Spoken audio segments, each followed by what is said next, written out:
All right, good morning, everyone. Today's date is February 1st, 2021. This is a regular meeting of the members of the State Liquor Authority being conducted in our New York City office with video conferencing to Albany and Buffalo. Present today are Chairman Bradley and Commissioner Fan. Staff in attendance, General Counsel Shannon Kearney Sarfo, Associate Counsel Amorato, Deputy Commissioner of Licensing Donahue, and myself, Secretary Roper. This meeting is also being live streamed on the authority's YouTube channel. Next regular meeting dates are February 15th, March 8th, and March 22nd. While in the meeting rooms, please silence your mobile phones and take any phone calls or conversations outside. No food or drinks. In New York City, the public restrooms are located on the second floor. Please do not touch the microphone when you approach the podiums. The items will be called in the order they are signed in, first in Buffalo, then Albany, and then in New York City. When your item is called, please approach the podium and identify yourself. Representatives should also identify their clients who are present. Chairman, do you have any announcements? Yeah, just one. As you all heard, we have a new counsel. She started about a week ago. Shannon comes to us from the Albany, long career at the Albany County District Attorney's Office, where she specialized in special victims unit cases. She's going to be based in Albany, but she'll obviously be down here quite a bit as well, since we do have legal counsel's office down here. So I just want to welcome her and wish her the best of luck.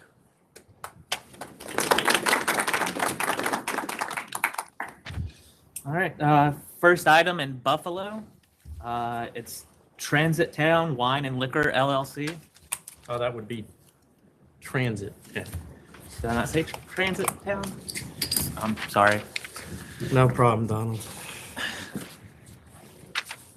Much days in Buffalo. Yes. Go ahead. Good morning, members of the full board. Chairman Bradley, Commissioner Fan. My name is Jacob Pierkowski. I'm the attorney for CORP, the applicant here for TRANSITTOWN Wine and Liquor. TRANSITTOWN Wine and Liquor is a package store. 1 second, I think we have opposition here also. Do we have an opposition? Yes. Yes. I think we would like to hear from them first. Sure, absolutely. Commissioner, my name is Greg Frank. I represent Clarence Wine and Spirits, doing business as Passport Wine and Spirits. We've been in business since 2008 with new ownership within the last 2 years. That being said, I have been general manager at the retail operation for 7 years. And in those 7 years, we have maintained steady but no growth business, with the exception of the COVID year, which every retail liquor store experienced growth also. But we have retracted back to where we were prior to that period. We haven't had significant growth of population in our area. And in that period between the last time an application was made for TRANSITTOWN and this time, another store has opened up on Genesee Street in Hamlet's Hill, which is approximately a mile away from us. Every time a liquor license or a retail liquor license gets opened up, it doesn't create more business or more customers. It only dilutes what is existing out there right now. And we are severely opposed to any new license being opened up within another mile and a half from us. Thank you. Can I ask you one question? You said that this store applied previously? There was an application approximately 5 years ago, which was turned down in the same plaza. Yep. Okay, thank you. You're welcome. You know that? I'm looking for it.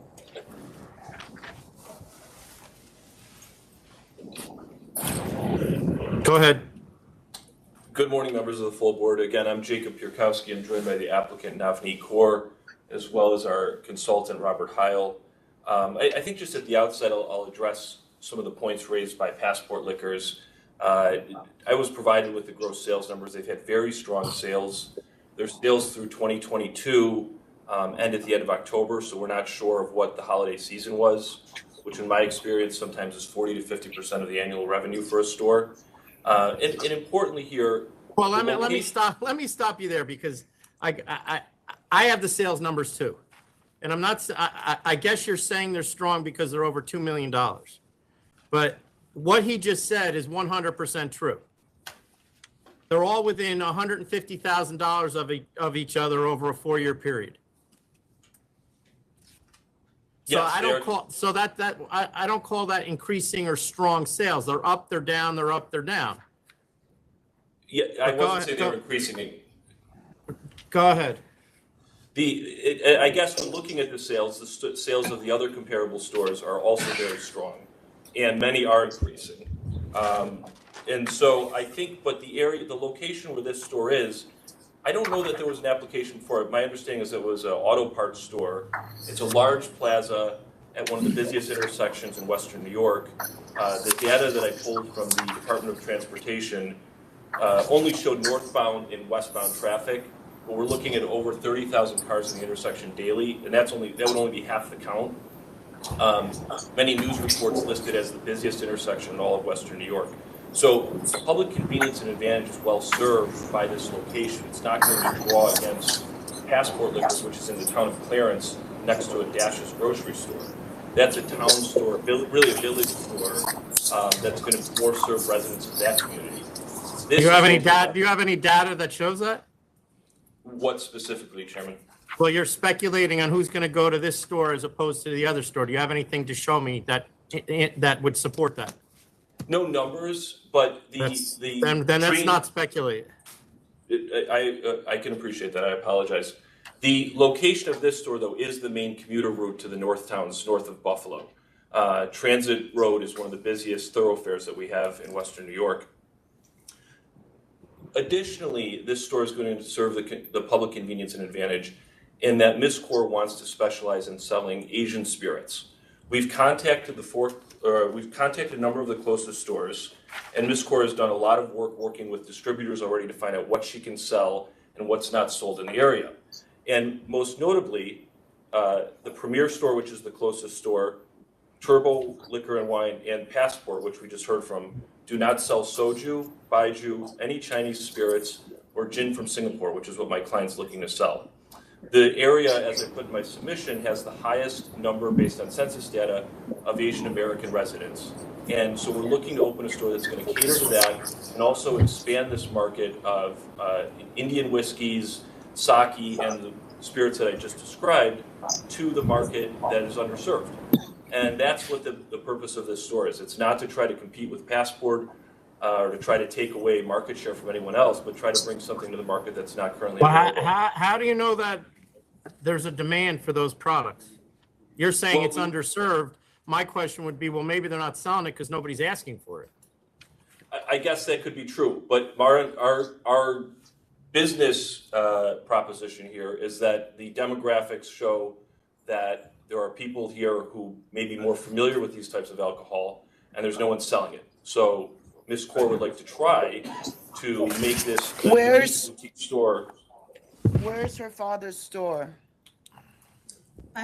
Good morning, member of the board. My name is Stephanie Carr, applicant for TRANSITTOWN Wine and Liquors. His store is on Genesee and Bailey, Eastside Liquor Store, 1819 Genesee Street in Buffalo. It's located in the city of Buffalo. In the city of Buffalo. Chairman, so back in 2018, there was a store, an application disapproved for the same shopping center, but just a different building in the shopping center.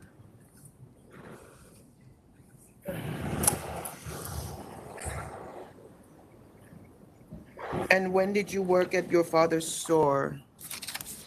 I have grown up around my father's store. We used to go there every day when I was in nursing school. That's why I want to pursue my career in a liquor store business. When I saw this opportunity at a TRANSITTOWN, I was more familiar with the area here because I'm only 5 minutes away from where this plaza is. That's why I want to apply in this plaza. And like he said, where I am more familiar with the Asian products, and that's what my goal is. And I have left my nursing career to pursue it, so I can put my 100% in this business.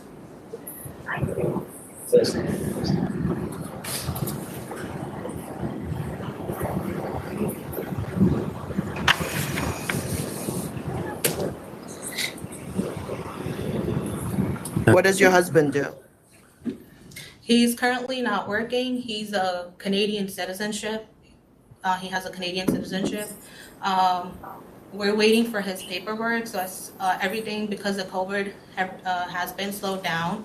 It's been more than a year. But his attorney said by the end of March, we should definitely be hearing something. So whenever he gets his work permit or his papers, he'll be working with me.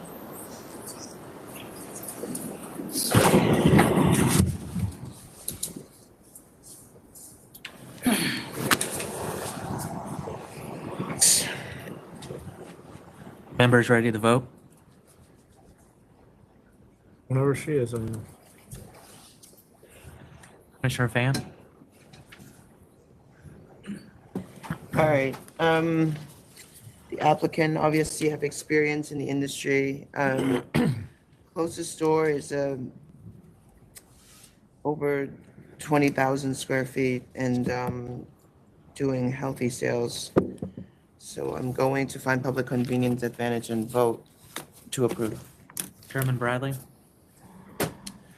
I'm going to vote to approve as well. All stores except for one are showing an increase in sales. The last furthest store, which is 3.4 miles away, did not respond to our sales request.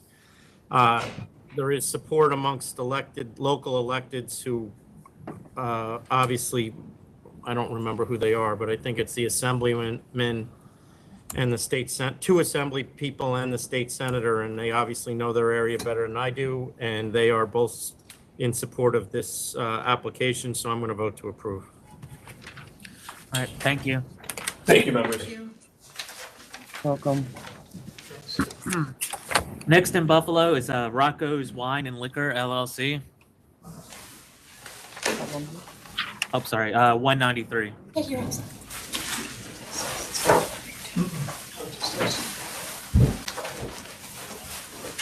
Good morning, I'm Robert Heil, consultant for Tammy Lonke, the applicant. We're here to answer any questions. Yeah. You don't need to. I Yeah. think we're ready to vote, Donald. All right, Thank you. Commissioner Fan? The closest store is 5.4 miles away. All the stores are doing healthy numbers. The applicant will work starting part-time and eventually go to full-time when she's retired from her other job. And I'm going to vote to approve. Thank you. Chairman Bradley? I'm going to vote to approve as well, that just given the distances between the four closest stores, there are 4 stores within 10.9 miles. The closest store, as Commissioner Fan pointed out, is 5.4 miles away, and then the next closest is 6.5 miles away. So clearly there's just a public, it goes towards a public convenience just to put another store closer to those residents. Thank you very much. Thank you. You're welcome. Have a good day. Next is 194, Happy Family Liquor Store, Inc.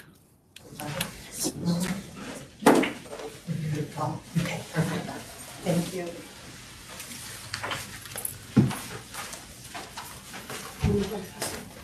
Good morning.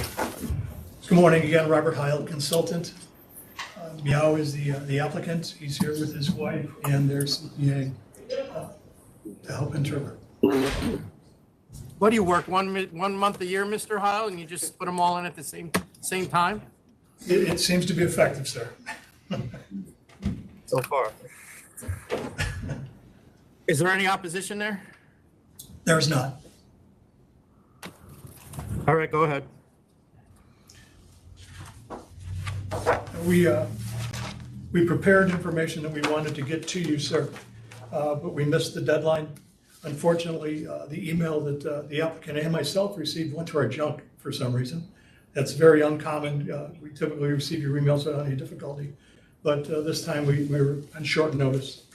In the short time that we had, we received hundreds of signatures on petitions as well as handwritten support letters. We'd like to explain it. I think the accountant can explain the territory better, but of the 4 stores that are in the area, 1 is south, basically in a different town altogether, a different market completely from where they are. They're replacing a store, Savino's, that was in the area for years that got taken down by a roundabout that the city took by eminent domain. So when you look at the location of what the stores are in this area, they do serve public convenience. Anything else you want to add to that? Didn't we already replace that store in 2020 with Chi-Chi's Wine and Spirits? That may have been a replacement for the footprint, but when you look at the location where Chi-Chi's is, and you can speak to that, that's far north. Right. Not serving the actual city where these people are located. They're right by the bridge. And if you understand where the city's located, it's a walkable area downtown, and they serve that community. Just down the street, they have a restaurant, and they understand the market extremely well. Well, And, where's the traffic circle where the other store was? Right in downtown Elmira. So the traffic circle's located, oh, I'm sorry, I'm Lauren Wood, their accountant. And the traffic circle was put in about 4 years ago, and eminent domain kicked the Savino's out. They protested, but they failed. How far away from your location? To CC's? No, to the traffic circle. Traffic circle. Oh, to the traffic circle would be about a half mile. And how far from the traffic circle to CC's? So CC's would be approximately a little over a mile north. They're far north of the city, but they are still just barely in Elmira, right on the border of Elmira Heights, which is north. You're saying CC's is further from the traffic circle than your clients would be? Yes, Oh, yes, it's and like- far north. So when Savino's went out, there is no liquor stores there now and wine stores serving the downtown Elmira. And that's why they saw an opportunity. Frankly, I'm surprised that nobody's come in down there yet. We did get 3 written protests from 3 of the 4 closest stores. What, are they going to do anything the other liquor stores aren't doing already? They are. They're looking to put some Asian product into their store that currently they travel to New York City to get, if I understand it right. Nobody seems to be carrying this product in that market. There is a strong Asian population presence because of the local colleges and Corning employees. So we looked at the. And then we own the, and then, I'm sorry, officer, I'm the fiance of the applicant. And my name is Chow Van Jen. Yeah, I just tried to explain, we're gonna carry some like Asian product, like, Saojiu, Guojiao from other country, and then the Japanese sagi, because we are running our own business, the Chinese restaurant in that neighborhood for 10 years right now. So by talking to all the customer and all the neighborhood around, and then the apartment around, and then, I asked them about, how do you guys think about putting a liquor store, and they all welcome it. They think it'll be convenient for them because it's got a lot of apartment around there, and for some of our customers, they don't have a vehicle and they can just walk, because I see them, walk all over the place, from to my restaurant to pick up the order. And then we got, some other like, Aldi's and Family Dollar, all the store around us. And then there's like very in the center of South Side. So they all think it's the good location. Who's gonna work the store and who's gonna work the restaurant? So I'm gonna right now, because we got all family in here with us, and then we all work in the restaurant. So, But because before we doing dining, but now because after pandemic and we actually closed the dining area, so we only do pickup. So right now it's make it easier for me, so I can manage the liquor store. And then, all my family can stay in the restaurant and work. Okay. Thank you, sir. The members ready to vote? Yep. Commissioner Fan? Yeah. Since you own a restaurant just about a minute from here, and it seems like you guys live also just a minute from this location, the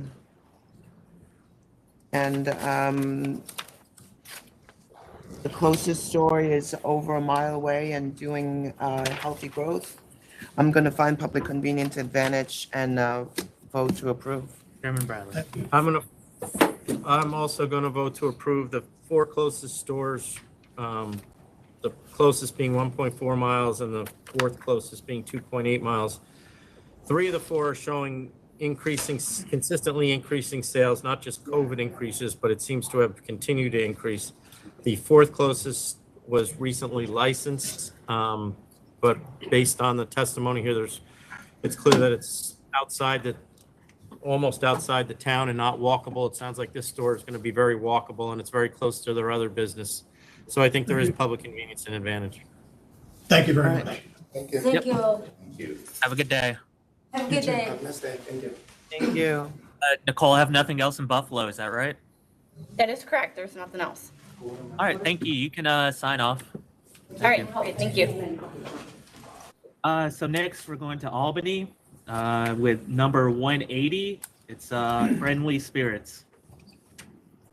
It's the DBA. Hello, this is Alex Pahida on behalf of K. Goswami, the applicant for an expansion of their current licensed premises, and I'm here with the applicant's principal.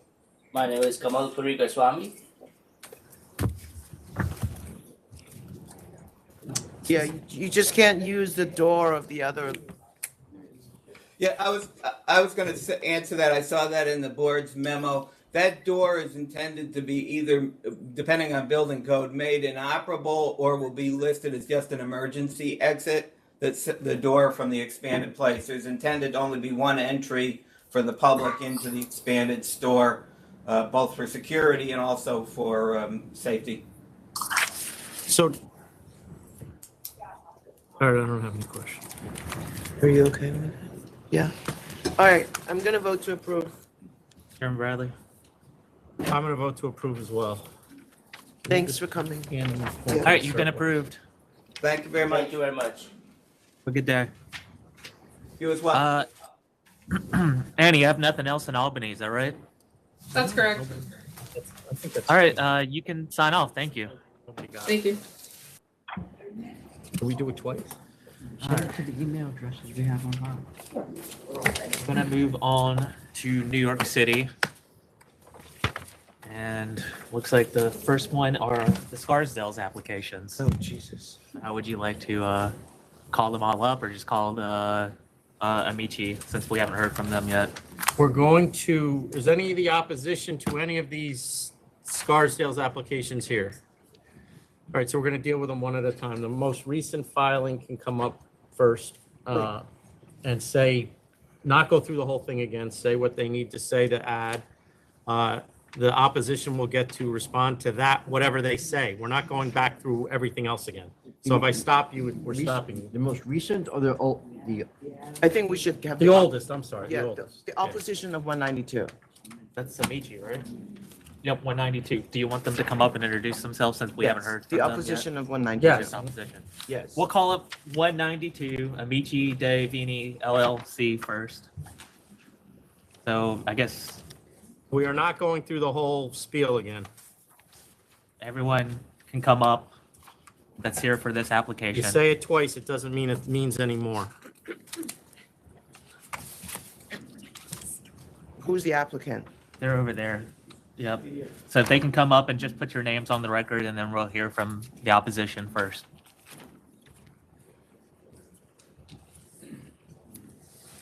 Guy Parisi, representative for AMICI, and the applicant, Paula, introduce yourself. Yes. Good morning. Thank you for being here. My name is Paula Narder, and that's all you need to know. Okay. Yep. No. Mr. Romano, go ahead. Robert Romano. I'm here on behalf of Westchester Wine Curators, which is would be the closest store once it opens. I would just like to point out that and submit to you a photograph of my client's store just about ready to open. They got the shelving up. They're about, I know I said I thought we would be open by today. We're not, but we're weeks, if not days away. As I don't believe I had a chance to oppose this because they weren't here last meeting, but it is 729 feet away from my client's store, which is yet to be opened, conditionally approved on October 27th. Even though the Zackies, and I don't want to repeat myself, but it was said for another case, but the same situation occurs. Zackies left, and when I say they left the void meaning the business, over-the-counter business, I don't expect I do expect Zackies to take a significant portion of their wine auctions and their high-end business with them as Yeah, I know. When did your client file his application? Do you remember? it was several months before. It was in I 21? believe 3 months It was before. in 21? It was January of 22? It, Because this was filed April of 22. Well, he's already approved. I'm I a- know, I'm just asking. It was filed, I believe, 3 months. I have April in my head. I don't know if that's indeed correct. But it was, or February That's possibly. okay. But it was filed at least 3 months prior to any of Okay. the, which actually I was surprised to see happen when it took so long. Zackies has got a very aggressive campaign right now to keep their Scarsdale business. I can tell you, I have friends that live in Scarsdale. They get inundated with emails and flyers, which I apologize, I didn't bring any. I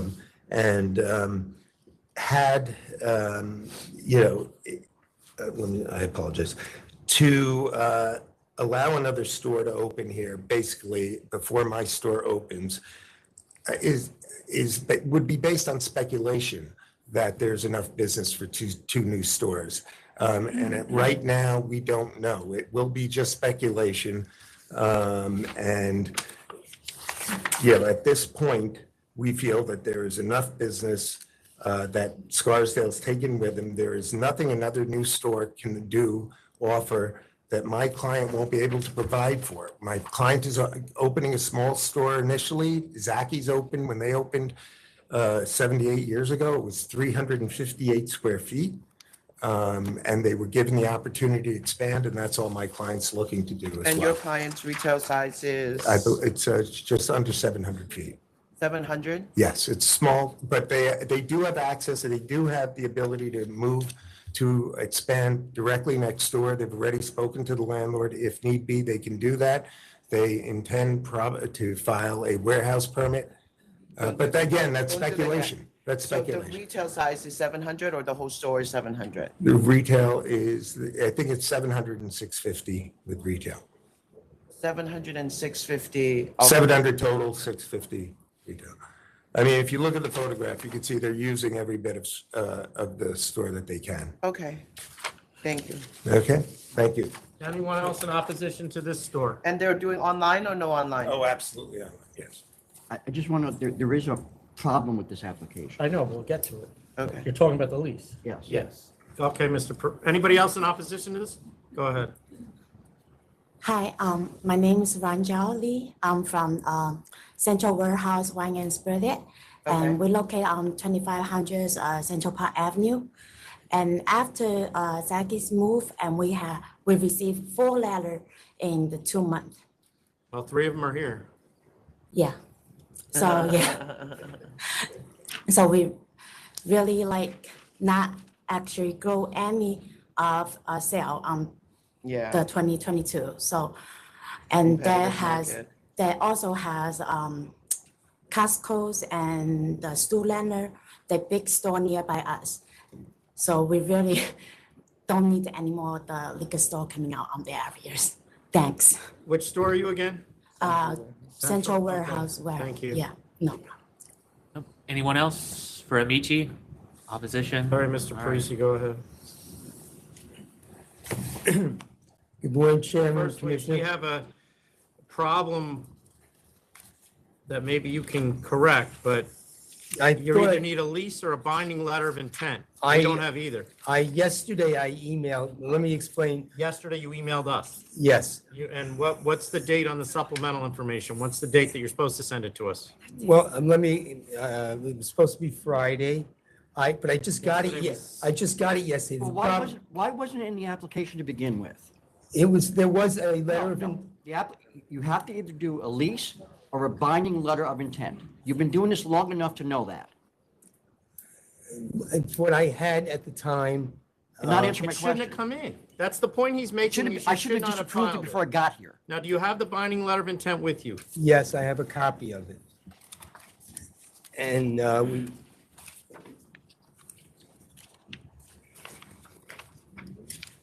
let's see here.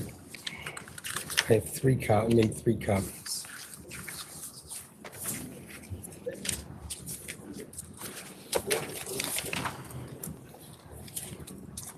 Here it is. Is this one, yeah, this one was signed. I have three copies of it, I believe. One will do. Or, yeah. We're having problems contacting Texas because of the storm. I did not see the request until yesterday when I saw the agenda. Oh, hold on. Just continue. This is taking long enough. All right. Just explain to us why there needs to be another store within 729 feet of one we haven't even opened yet. All right. It would be in the public convenience to have a AMICI's be licensed. First of all, I agree with many of the arguments that Mr. Bookman made, particularly points. First of all, I want to thank you all for allowing me, I think, accommodating me. I was out of town and hearing us having such an open process.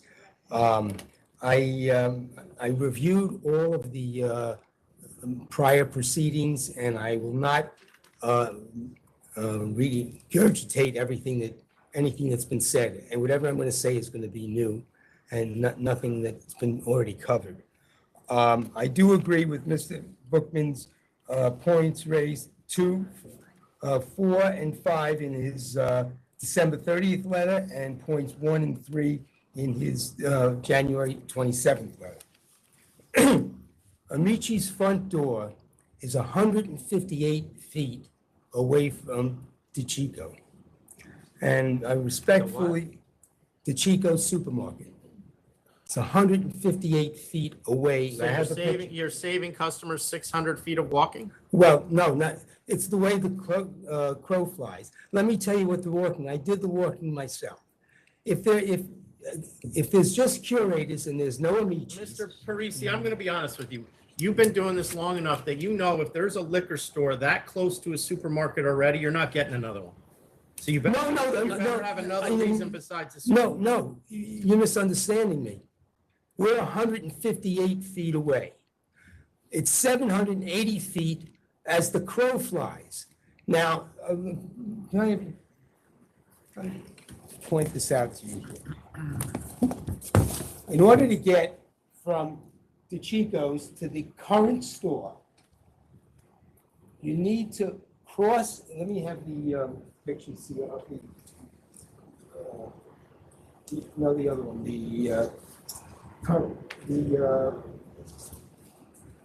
that one. You need to cross an enclosed bridge and then walk 28 steps down and then across a parking lot. And I have these things. And then across a parking lot. Now, if you are old or handicapped, then you cannot go across this bridge to get to the curators because there is no handicap elevator on the south side of the tracks. It's on the north side of the tracks only. So in order to get to curators from the Chico, if you are old and can't, or handicapped, you have to go through the village to Popham Street and then go over the same bridge that the cars Can you drive speak over. into the microphone, please? You have to go over the same bridge as the cars go over, and then pass another set of stairs, which are 32 in number, and go around the co-op into curators. It's not 780 feet. It's the way the crow flies, it's 780 feet. And not to be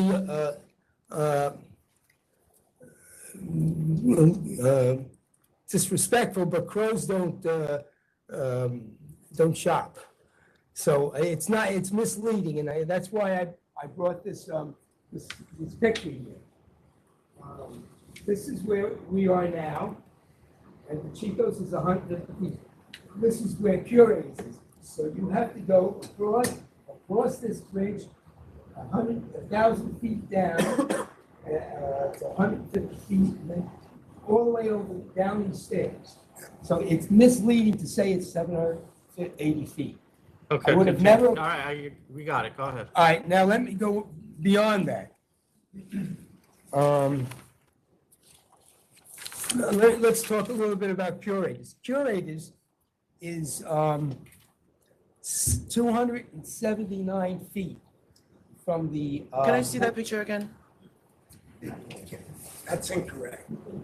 Is there really no way to walk but for that staircase? There are 3 tunnels that you can walk. We'll let you respond. Just finish what you're saying. Because I walked it. Okay. I know, several times. I'm sorry, Commissioner. I'm you had a looking at the question. walking distance and it's showing me 800 feet, so Excuse me? the walking distance is 800 feet. That's if you can, that's if you can. Stop touching the mic. It's Oh, I'm not. sorry.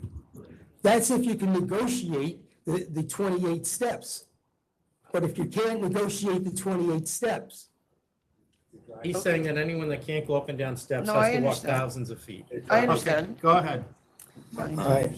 He'll let you- Okay. he'll let you- Now, Curators is 279 feet from the town of Greenberg's border, which is the Bronx River. And it abuts the hamlet or neighborhood of Edgemont in the town of Greenberg. So Curators is really going to draw more from Greenberg than the village proper of Scarsdale, Why? because that's its A closest. wall up or something? What would stop somebody from going into? The Green- train tracks. You have to go across the train tracks to get into the village of Scarsdale, Okay. all right?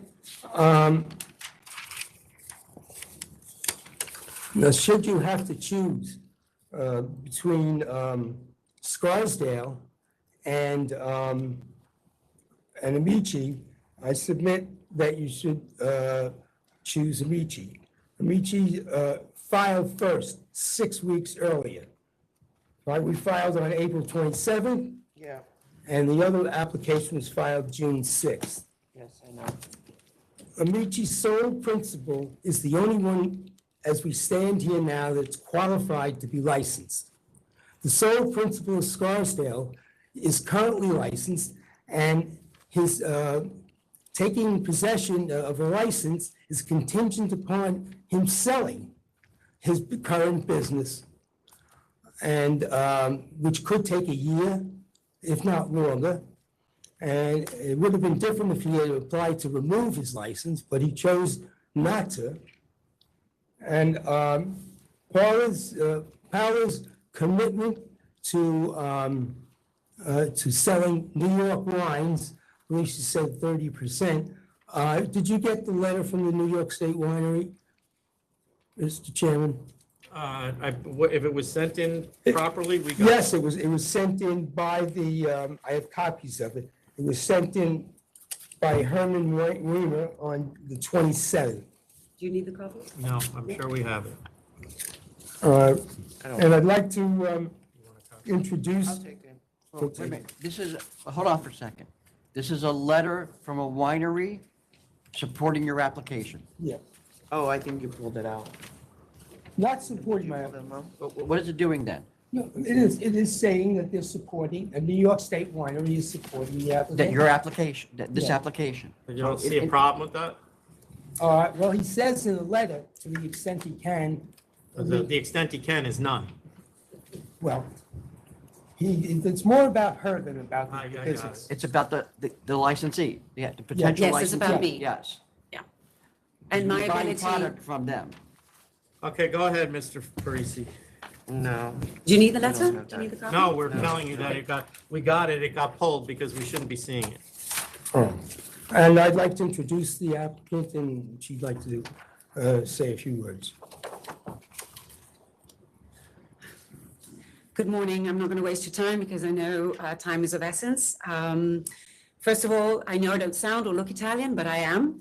My parents come from the north of Italy, the Veneto region, which is a wine-growing region, and it is where I grew up. And my experience has been based on generations of making wine. So that's the environment I grew up in, and my inspiration has actually been my father, who is a wine connoisseur himself. And working for Peerless in, it's now Empire Merchants in New York. They gave me the opportunity to be a wine specialist for them because of my background, but also because I worked for Campari in Milan in the international division. So I have experience in sales and merchandising. I was taken on by Peerless. I was their first wine specialist. They now have, Empire Merchants has a whole department, but I was the pioneer in this role. And it's where I discovered my passion in wine. Since then, I put my career on hold because I raised my 3 children. We are now empty nesters, so I decided to go back into the market and to offer to the town of Scarsdale my experience and my knowledge in wine. I would like to develop in the area a high-end experience because I can bring to the table, which is what I'm most passionate about actually, is talking and presenting wines. Wine tastings, and I'm bringing in, especially from upstate New York and Long Island, winemakers that can explain their product. And I'm all about people experiencing not only the wine itself, but where it's come from, the background, and how to pair it with wine. That is my specialty. Why Scarsdale? What's your nexus to this area? So Scarsdale, because of Zacky's moving to Portchester, there is a void there. They've been on the market for over 70 years, as you know. So there is they've actually made my work much easier. They've developed a market for wine. And given that they've moved, there's a void, and I would like to fill that void, offering a very different experience to just a liquor store, obviously. Do you want me to keep going, or shall I keep quiet? Because I've got more to say. I think unless we have questions. I'm going to let Mr. Romano respond to the path thing, though. So no, I think we're all set That's with it? you. Yes, thank you. Very briefly, I'd just like to say that the 28 steps, I believe I've done it without steps. There are 3 underpasses that you can go, as well as the fact that if somebody can't navigate 28 steps in Scarsdale, most likely they're going to be driving. So anyway, thank you. Thank you. Now, what do you want to do? Wait, but let me just look, hold on a second. This was the first one applied, so we're voting on it. Yeah. So we're voting on this one first?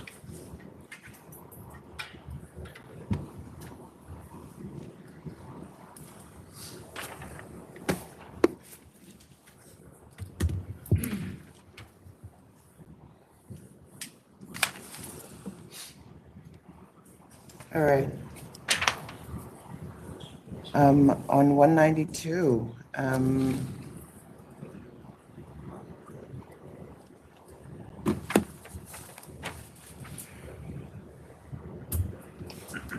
closest store is 1.4 miles away and doing some growth, and the next one also reflecting some growth. The third one also reflecting some growth.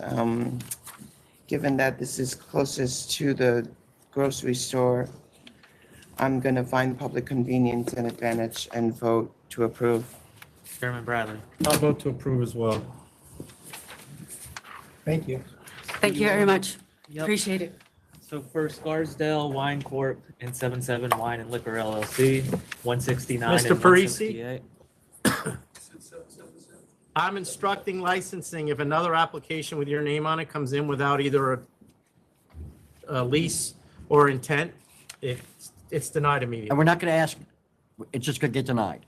We had to ask 3 If times. this was complicated enough and all you did was make it more I complicated. apologize. Go ahead. Oh, Thank you for yep. your accommodation. Are we hearing further arguments on this one, or are we What do you call it? the rest of the Scarsdale applications? No, we're not calling them both. We're calling the next one that is applied. Well, I do. If we're going to hear arguments, I have a request. We have a Spanish interpreter that's waiting. Are we going to hear like further arguments on the other 2 applications, or are we just voting? If they have something new to add, I don't need to hear anything. I don't need to hear them regurgitate what they said already. Yeah. Did the new facts come about? Supplemental points. No, are they new? Unless it's new, we don't need to hear it, It's what was covered in our supplemental submission that we sent to you. which was sent when you spoke last time. No, we sent a new submission. He sent in on some- 27th. he You allowed sent us in to, a- but you also said we'd be able to come back. to that Okay, and yes, receive then supplemental. get the Spanish interpreter. Sorry. All right. Jonathan, can you send up the interpreter? Oh, Spanish interpreter. Well, we have a Spanish interpreter, so we're going to call the applications that need them so we can get the interpreter. Yeah. Yes. Thank you, Mr. Dano. So first is 186 Smart Shop Deli Grocery Inc. You're the interpreter? Yes, sir. If you could stand right there, we'll bring people up. 186? 186. Smart Shop Deli Grocery Inc. Okay. Smart Shop Deli Grocery, that needs an inspection. He's right there. Where did he come? Yeah.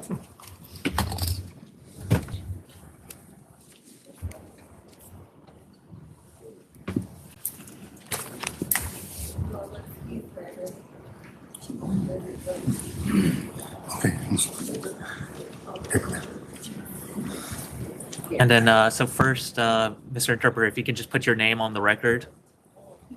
My name is Ricardo. My last name is Alcaraz. Alcaraz as in zebra. Thank you. You're welcome.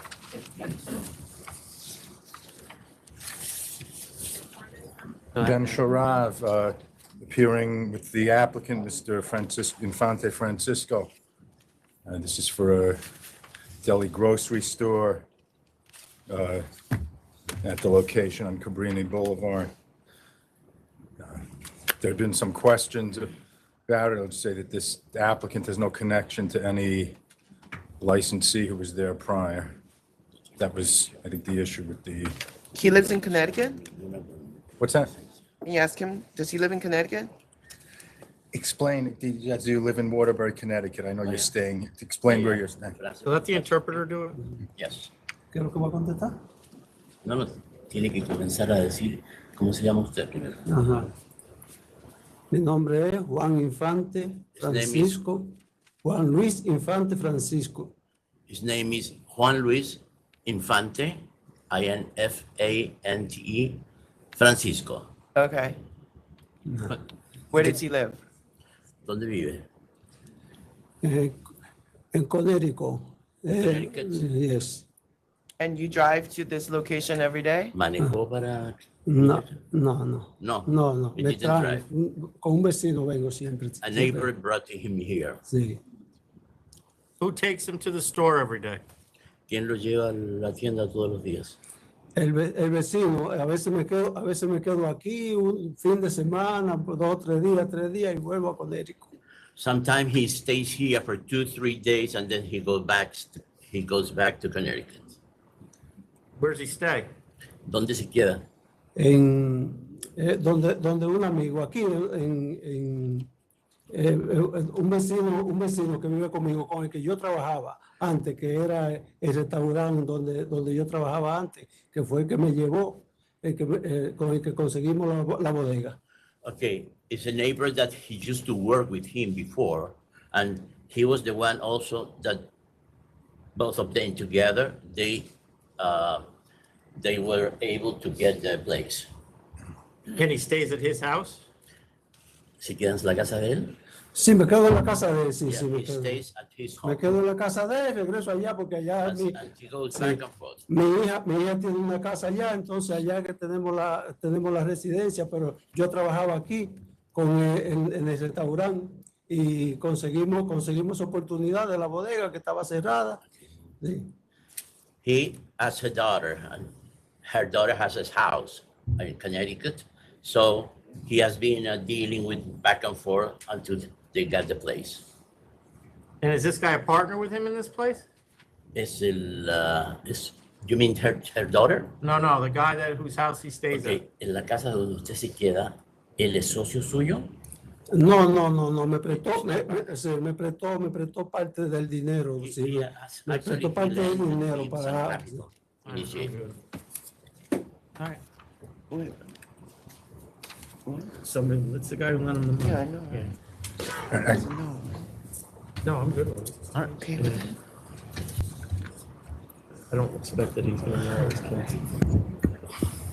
Does he know what, why didn't he know that his license was previously canceled? ¿Usted no sabía que su licencia está previamente cancelada? His license. Pero eso no era mío, eso no era mío. Yeah. Eso estaba cerrado. Yeah, So what happened is, All right, hold on. No, it's okay, you know, it wasn't his license. Tell him to hold on, I may be wrong. Yeah. Okay. there was a license. A new business came in, was using that license.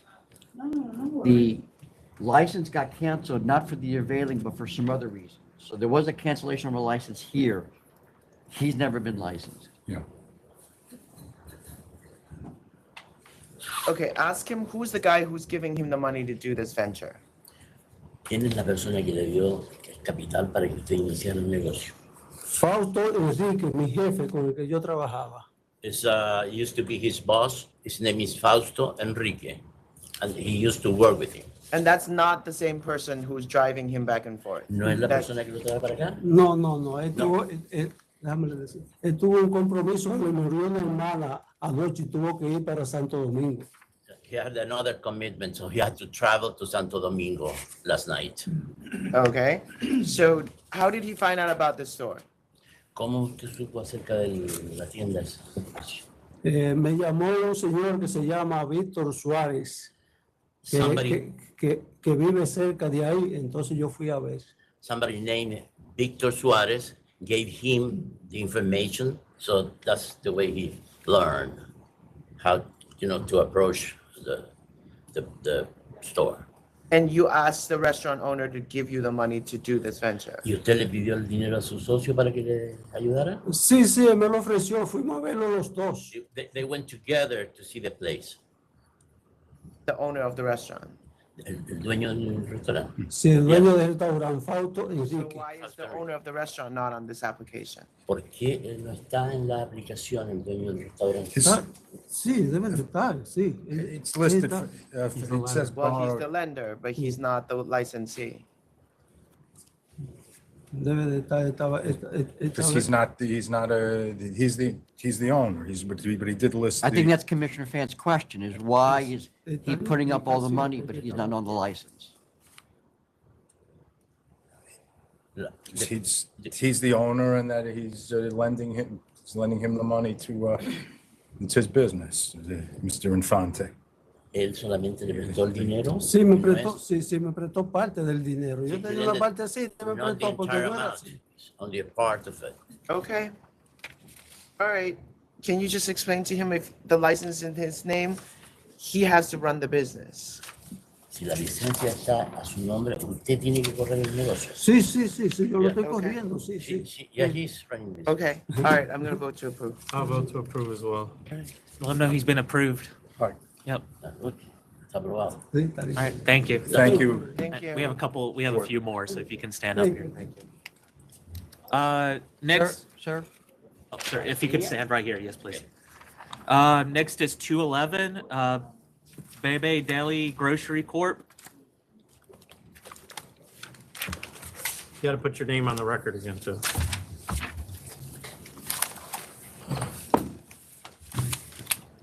Ricardo Alcaraz.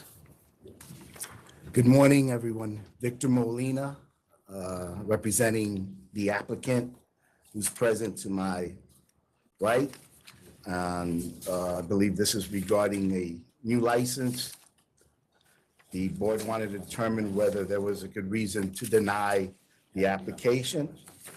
So I'm here with The Mr. other person who Guzman. got canceled is not him, right? Correct. Right. So he's fine. Yep. I'm gonna vote to approve. Chairman Bradley? I'll vote to approve as well. He's been approved. Thank you, guys. Thank you. Thanks for coming in. All right, and next is 159 Copas Bar Lounge Corp. Oh, you're good. He's good to go. ¿Ah? Tony's approved. O sea, la permanente, la temporaria. Lawyer left him. He's asking if the temporary one or the definite? No, he's approved permanently. Permanent. He'll get something in the mail. He'll get like. Yeah. Okay. Yep. Thank you. Yeah, sorry. Sorry we made it so easy. 159 Copas Bar Lounge Corp. Sí. Okay, Ricardo Alcaraz. Can I stop you? Hold on one second. How did we know to get an interpreter on this? We don't. She asked for one. She's by herself, and she asked Jonathan and Nikki. Oh, because she just showed up here today. Okay, Apparently, yeah. go ahead. Buenos días, mi nombre es Altagracia Sánchez. Habla un poquito más alto.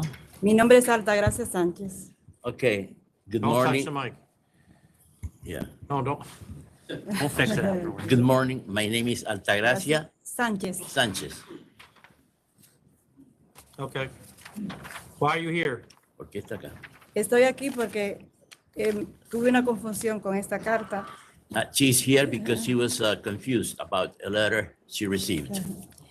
Cuando me llegó un ticket que iba a pagar, me llegó esta carta juntas las dos y yo me confundí. Okay, when both the ticket and the letter came together, so she was confused with both. Se confundí que este caso era diferente al caso que iba a pagar. That this case in the letter is different from the ticket that she was going to pay. What's the letter? Well, the ticket is probably from the police department and our case is separate. El caso es que probablemente el ticket era de la policía y esto es Sí, distinto. estaban separados, pero como They were no sé together. suficiente inglés, Sí, da- no me enteré hasta hace poco. Since she does not know enough English, she learned that Pensaba que era- just. Does she have a lawyer or somebody that helped her with her liquor license? ¿Tiene a alguien usted un abogado que la va a ayudar con la licencia? Sí, Who's that? Yes, yeah. ¿Quién es él? Jean Anthony. Jean Anthony. Mr. Jean Anthony. We know him? Gene Anton. Gene Anton? Jean Anthony. Gene Anton? All right, so we're going to put this over for 2 weeks and we're going to get in contact with him to contact you, okay? Yeah. ¿Van a contactarlo al señor? And you should contact him as well. Usted tendría que contactarlo, decirle que vino acá para que le arregle. Para que No, le we're arregle going to la contact Porque him. ellos lo van a contactar a él. situación. Ellos lo van a contestar a él. What's Okay. 2 weeks? 216. 215. So February 15th, come back with Mr. Anton. Tiene que volver febrero 15 con el señor. Con el señor. Or he can call O somebody él puede- and tell us what he's doing. O el que llame a alguien para que nos diga para que le diga a usted qué está haciendo. ¿no? Okay. All right? Que lo llame ¿Está claro? antes. Sí, que lo llame antes. Okay. Oh, Okay, correcto. What's her question? No, she was a little confused. You're going to contact the But she gentleman. should too. We're both going to. Okay, ustedes dos van a contactar a él para ponerse de acuerdo con todo el tema. Okay. ¿Está bien? All right, and Okay. show him the papers that you have. Muéstrele el papel que recibió. Sí. Ahí, ahí. No. Sí, sí. Eso, al señor. Okay. Vamos. February 15th. That's when she needs Febrero 15. Febrero 15. Tiene que volver con él. Okay. Okay. Gracias. thanks. Muchas gracias. Did you just appoint counsel? All right. Now I'm appointing lawyers. We have one more. 165 New York Tavern and Lounge Corp.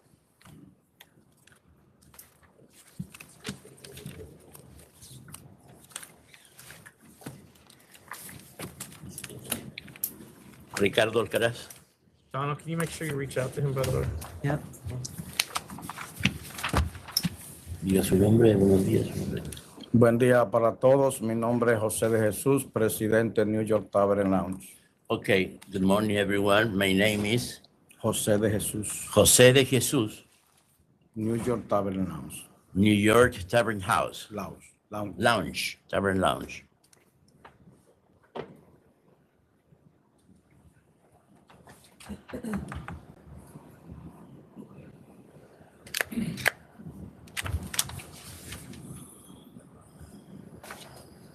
Members have any questions for him?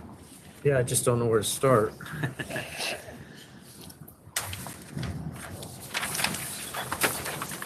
Did he, ask him if he reviewed the application for this? ¿Usted revisó la aplicación, el formulario para esto? No. No, he didn't. But he signed it. Pero lo firmó. Sí. Yeah, he signed it. You know that, or do you remember getting a license, a previous license that you had canceled? ¿Usted recuerda haber tenido una licencia que fue previamente cancelada? No era mía, yo era manager en la licencia. It was not his license. It was the manager He of the hasn't had place. licenses canceled, but he didn't disclose all the licenses he had, Oh, or that he worked for a place that. or that he has, on different occasions, changed his position at certain places he's worked at. So what was his position at the place that got canceled? ¿Cuál era su posición en el trabajo de la licencia que fue cancelada? Yo era manager por 4 o 5 días en la semana. He was the manager for 4 to 5 days during the week. So he testified at a hearing for our agency where he said all he did was a general helper. Pero usted aparentemente participó. I'm sorry, he said manager. He on this application, he said general helper. Dice ayudante general, no dice general manager. ¿En cuál aplicación? Pero which application, he says? This is the one to change from a restaurant or a tavern wine to a full It was on the full bar. it was a corporate change application where he said he was a general Yo helper. soy presidente, eso fue un error de quien procesó la aplicación. Oh, it was a mistake from the person who processed the application. Yeah, but he signed it. Pero usted lo firmó. Yo firmé lo que me preguntaron. He signed what he was asked. What if you didn't list the license you had either on that? Usted no puso la lista de licencia que tenía anteriormente. Sí, claro. Yeah, he's saying yes, he did. No, there's charges.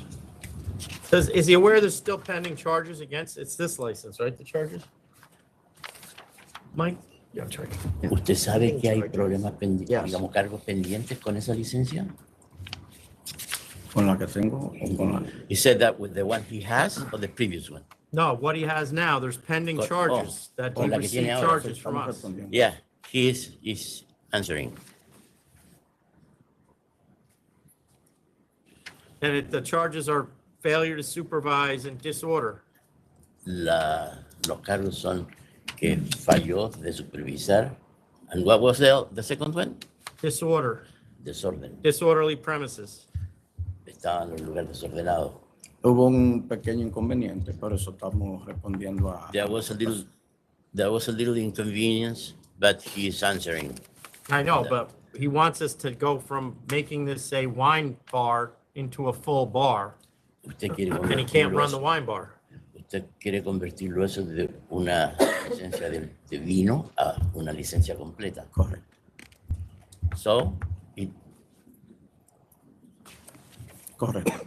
yeah, he is, well, What did he say, okay? he said, I'm sorry. That's all right. Yeah, All no, right. he said, what is the question? Because The he is question aware like, of that. He's asking for full liquor. Yeah. And it's clear from the pending charges that he's having trouble running the bar when it's just wine. Dice que cómo está usted postulando a una licencia completa cuando tiene dificultades para manejar el negocio con licencia de vino. Hubo esa dificultad, pero no fue prácticamente mi problema y yo estamos tratando de que las cosas cambien, cambiamos la compañía de seguridad porque yo... Pare. Yeah, he's dealing with the change in the security guards and all that.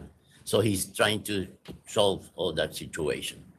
When was he licensed? Here? Yeah. This license has been in effect since January 2022. He got on, it was already licensed. He got on January 2022. All right, we're ready to vote then. Commissioner Fan? I'm gonna vote no. Chairman? I'm gonna vote to deny. He just started. Tell him he just started. And Que recién hold está on, comenzando. and he's having problems Está already. teniendo problemas. If he can show me that he can go a period of time with no problems, I'll do this, but I'm not doing it right Dice now. que mientras usted le pueda demostrar que no va a tener problemas, probablemente le puedan reconsiderar para darle la licencia completa. ¿Qué tengo que hacer? So he's asking what he's supposed to do now. Just reapply, assuming he gets no more charges. Ok, tiene que reaplicar y que, digamos, cuidarse de que no tenga más cargos ahí por lo que le dijo anteriormente. ¿Entiende? Desorden y... Pero fue algo que no fue provocado por mí, aunque fuera. Well, he's saying that he wasn't provoked by him, the problem, but... Yeah, but he was running the place. Pero lo que pasa es que está en una posición de responsabilidad con respecto al lugar. He can still sort that out, those charges, okay? Eso lo puede trabajar. But this application's been disapproved. Esta aplicación de ahora está desaprobada, no está aprobada. Tiene que aplicar de nuevo. He has to reapply, And right? after those charges are sorted out, Y después de que solucione el problema que tiene con esos cargos y pueda demostrar, como dijo el señor, de que se lo va a manejar bien para que no tenga los problemas que ha tenido con la licencia de vino. but let him know, the next time he submits an application, he needs to read it and make sure everything's correct. La próxima vez que llene una aplicación, asegúrese de que le lean todo, si no sabe inglés, para que esté seguro de lo que está firmando. Se refiere a de que hubieron cosas de que no, entiende, postuló como una cosa y no era eso. All right, thank you. Una pregunta. The last question, sir. Cuando yo vaya a reaplicar, ¿el dinero que yo tengo en la aplicación me sirve o me lo devuelven y yo vuelvo a ir a Good question. It says the money that put for this application will be good for the next application. No, but he'll get it back. Pero no sirve, pero lo va a recibir de vuelta. igual. Gracias. He gets everything back except for the filing fee. Va a tener todo el dinero de vuelta menos por el llenado, que son los aranceles, ¿ok? Gracias. And thank you for your services. That should be it. Yep. Thank you. Thank you, sir. Thank you. Did I do a good job? Yeah, Yes. you did a great job. Thank you. Now you're gonna tell us that wasn't Spanish? All right. Jonathan. The other interpreter's not here, right? No, not yet. Okay. All right, back to Scarsdale. 169 Scarsdale Wine Corp. Good morning, members. Max Bookman, Pizetsky and Bookman for Scarsdale Wine Corp. With me is my associate Phil Dorn and my client. I had some supplemental points that I was going to make today, and I'd like to make them, but I want to start off by saying that with all due respect, I'm fairly upset, as is my client, that with the manner in which you approved Mr. Parisi's client's application, it seemed unanimously understood in this room that he obtained an ill-gotten advantage by filing a few weeks before my client through filing a deficient application that, by everyone's admission, should have been disapproved. Well, that would be if he knew your clients were filing. Well, he knew that Zacky's left and there was a rush to file, and some people did it the right way, and apparently some people did it the wrong way. And my client did it the right way. I mean, how close were no. you? He filed in April. You No. filed in June. No. Oh, let me finish, bro. Mr. Romano, please sit down, the opposition. We have already heard from the opposition. If there's a reason for them to be reheard, I'll decide. We got a filing receipt on June 6th. He got a filing receipt on April 27th. That's about a month. When we filed, his application wasn't up in LAMP yet. So we didn't know about his application. But in any event, it was very close in time. Very close in time. Of course it is. It's a few weeks apart. 5. A few weeks apart. Well, apparently he didn't have a deal with the landlord until yesterday. No, we had a letter. We had a letter. There was a deal. The problem was it wasn't So I certified. haven't seen that letter, so I'm well, I'm just asking, was that?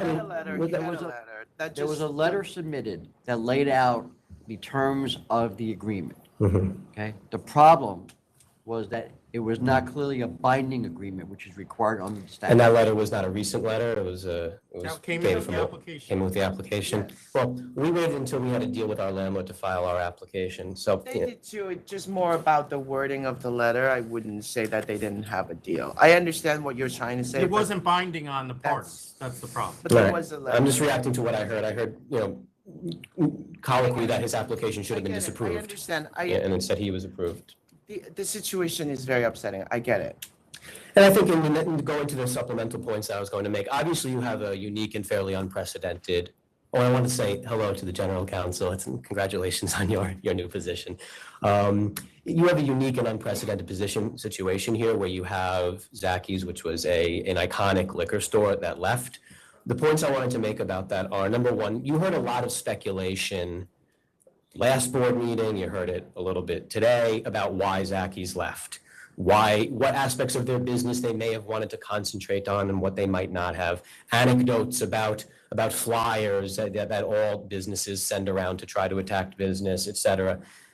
As the board knows, you don't make decisions based on speculation, you make decisions based on facts. And I think there are two critical facts that support our application. One is that Zacky's left. We don't need to speculate on why they left. They left in an environment where the 4 closest stores are all showing healthy gross sales figures.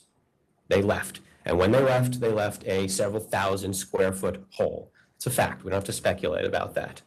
The other fact is that the other store you approved, which was Mr. Romano's client, and as of this morning, we'll just talk about Mr. Romano's client for a second, is a tiny store, 650 square foot retail on the other side of the Metro North tracks.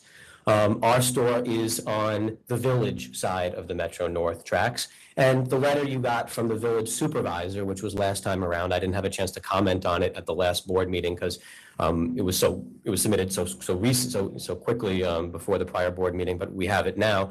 You have a letter from the Village supervisor who reiterates that our client's application is in the heart of the downtown Scarsdale Village business district, and that it's important to the Village supervisor that businesses like my client and my client in particular be approved. So that's also a fact. If I could just check my notes.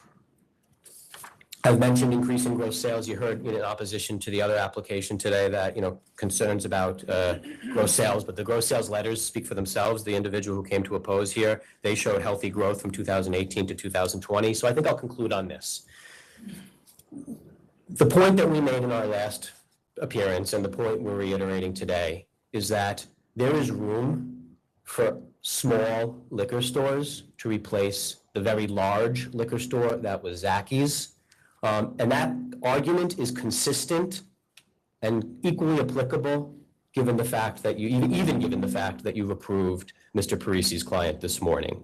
Mr. Romano's client, Mr. Parisi's client, all small stores. We are an additionally small store. Mr. Dano's client, who you'll hear in a moment, I think everyone agrees is really a separate issue. They're not in the Village. They're in a suburban strip mall. We have no opposition to them. They have no opposition to us. So I think everyone could conceptually think of that case as different. So when you have the 3 stores that are before you, Mr. Romano's client, Mr. Parisi's client, and mine, really together, they amount to an adequate replacement of Zacky's. And that's our submission to the members. Thank you. Mr. Romano, I don't hear anything new there unless you did, other than he thinks we should approve all 3 of them. Do you have anything to add? No. Okay, good. All right. You have any questions? I just say, the Yeah, go industry ahead. is incredibly innovative. Speak in the mic though, and your name. My name's Kevin. I'm, the owner of Scarsdale Wine Corp. And hopefully it will be, approved for the downtown establishment. I just want to say that, look, my commitment to you and the county and the state is that we're going to educate, we're going to innovate, and you can't fill 4 Zacky's with all the product that's out there. So we are going to bring new and exciting products in that are going to be different from the 2 stores that have been approved in the area. And I'm confident, these stores are not my competitors. I see them as peers, and that we're, a tide that's lifting all boats. So, my commitment is that, we're going to attract business to the village, to the county, and to the state. So. And as you know, members, of all the applicants here, my client has really the most well-established track record as a successful liquor store Yeah, operator. the fact that you own one now is not, I realize you have pledged you'll get rid of it, and obviously you wouldn't get the license without getting rid of it. That's right, and I think that helps us That here. may be a delay, but there's plenty of other reasons. Mr. Romano's store, or his client's store is still not open, and that has been approved quite some time. That's the nature of the business. That's right. And I agree All right, that so I think that we're point helps ready, us. Donald, unless Commissioner Fan has a question. Commissioner Fan?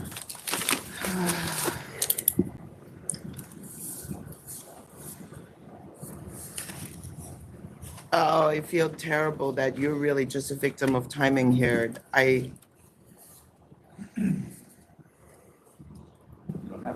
cannot possibly open another third store in the village. I mean, is there, can you just, Let her ask. I don't know, wait a year?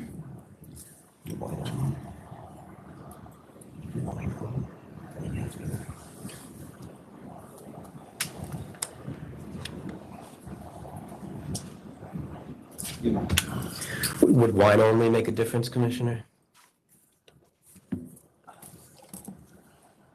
I feel like the other store was wine because she was an Italian winemaker.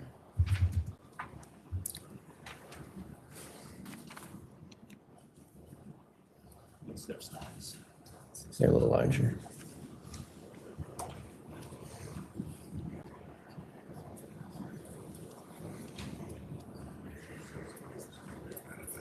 It's a small store, Commissioner.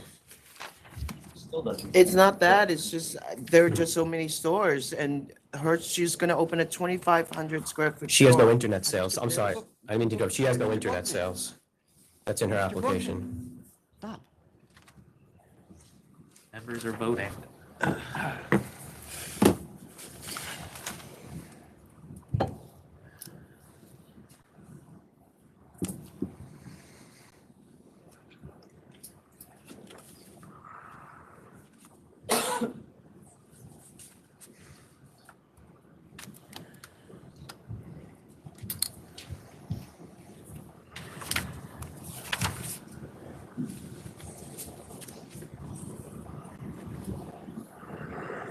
$4,000.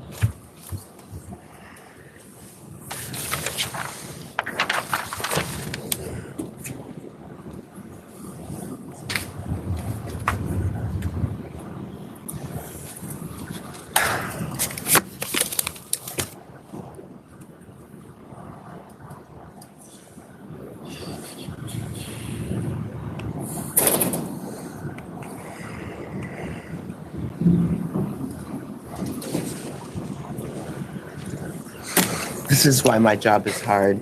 Can I say one other thing, Commissioner? I just want to emphasize that point. If you're trying to figure out between the difference, It's okay, let if you're trying to suss out the difference between us and the store you just approved, I just want to emphasize that point. Their application does not include internet sales. Ours does. So yes, and that's a distinguishing point between the two, in addition to the others we've raised. And before Mr. Romano gets up, his client is going to do internet sales.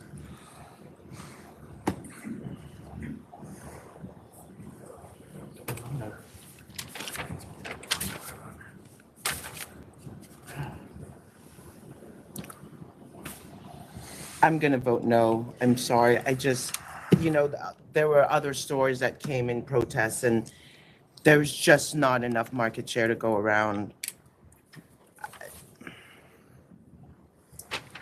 Chairman. I'm going to vote to deny as well. Obviously, you're a tremendous applicant, but there's just, the timing is just bad. Sorry. Thank you, members. All right. And next and finally is 168-777 Wine and Liquor LLC. And I don't know, do you want to hear from the opposition? Because there's a lot of them here. Whoever has been heard from already, we do not hear from again unless Mr. Dano brings up something that we haven't heard. So who have we heard from before? All of them. Yeah, we don't need to again. All of them. No, then all sit down, please. Thank you. If he brings something up and you raise your hand, I'll let you come up. That's frightening. Yeah, you better be careful. He opened the door. Kevin Dano for the applicant. And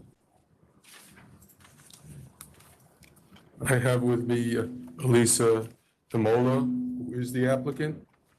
I don't want to go over everything we said before. You heard from both Mr. Romano and from Mr. Bookman that this applicant is not in the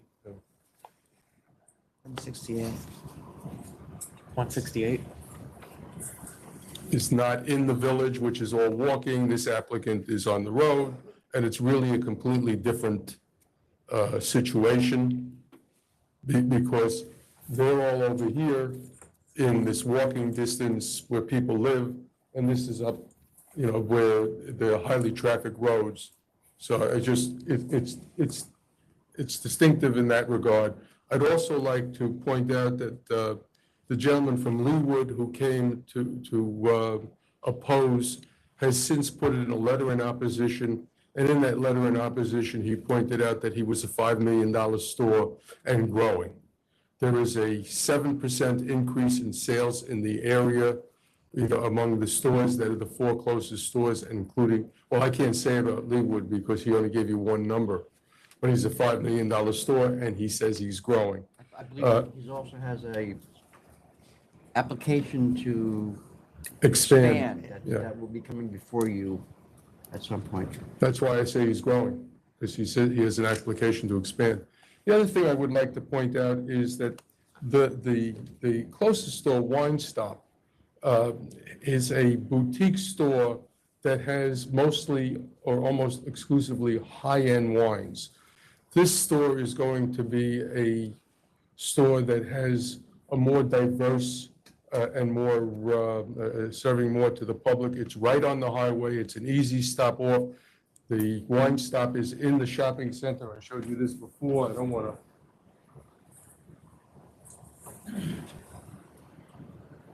to. This is my client's proposed store right on the strip mall, right? Easy parking, easy access, as opposed to Wine Stop, which is in the middle of a complex shopping center. So it's really a destination. They're 2 different kinds of destination stores. And finally, I'd like to point out that this is right next to a grocery store, and consequently, that store draws from 5 to 10 miles away as a destination.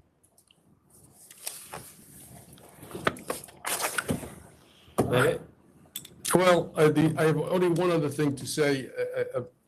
I'm not sure that this is significant. You had a letter from Mr. Calvetta opposing, and the landlord from the shopping center went to speak to him, and he said 4 stores came in and asked me to write a letter, so I wrote a letter.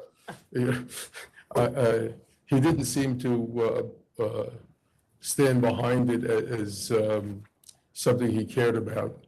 Other than that, as I said, this store is the only store that's going to have a sit-down tasting area. It's set up to serve the entire public. It's very convenient, and it's right next to a grocery store, and that's always convenient for the public. It's a destination shopping thing, and I think I'm repeating myself, so I should stop. What do you say that was new, Mr. Lynn? I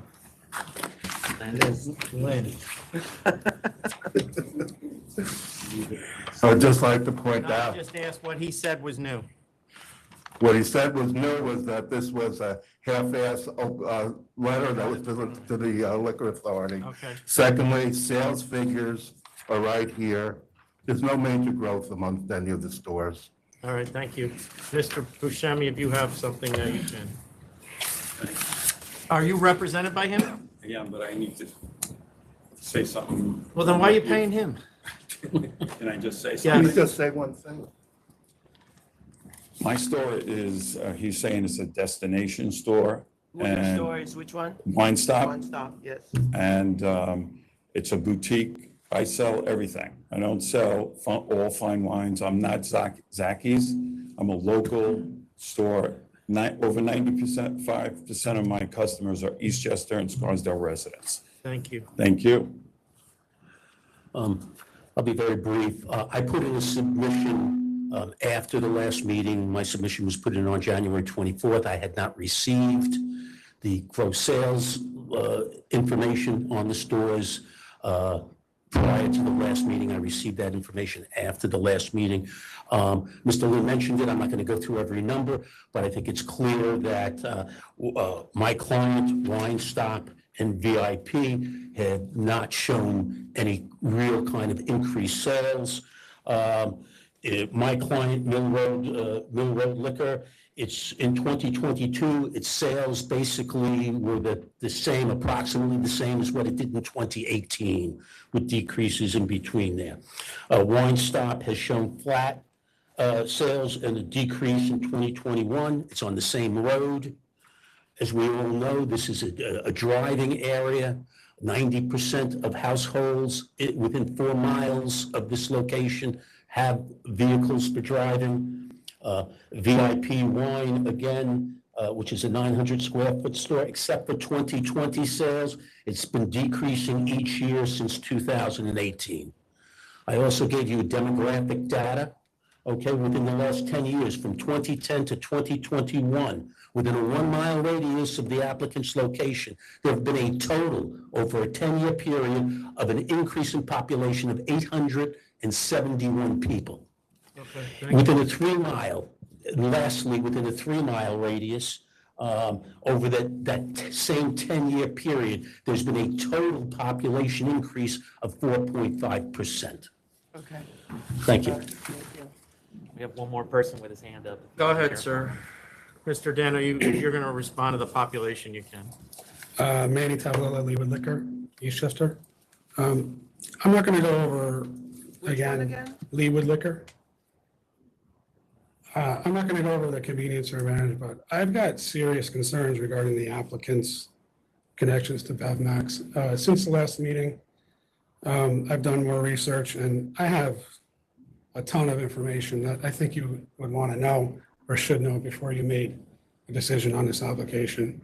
They have connections to several stores in several states, including several here in New York. That's not illegal. Right, but they're telling you that, can I read what I have here? All right. Mr. Dano made statements. BevMax has a number of stores of its own in Connecticut and New Jersey. This must be true because they claim to be one of the largest independent retailers of fine wine, spirits, and beer. She, presumably returning to Mrs. DeMola, doesn't want the name BevMax. Well, it's on the DBA. She and her family have been in the package business her whole life. Mrs. DeMola said BevMax doesn't own any stores. BevMax manages 13 stores.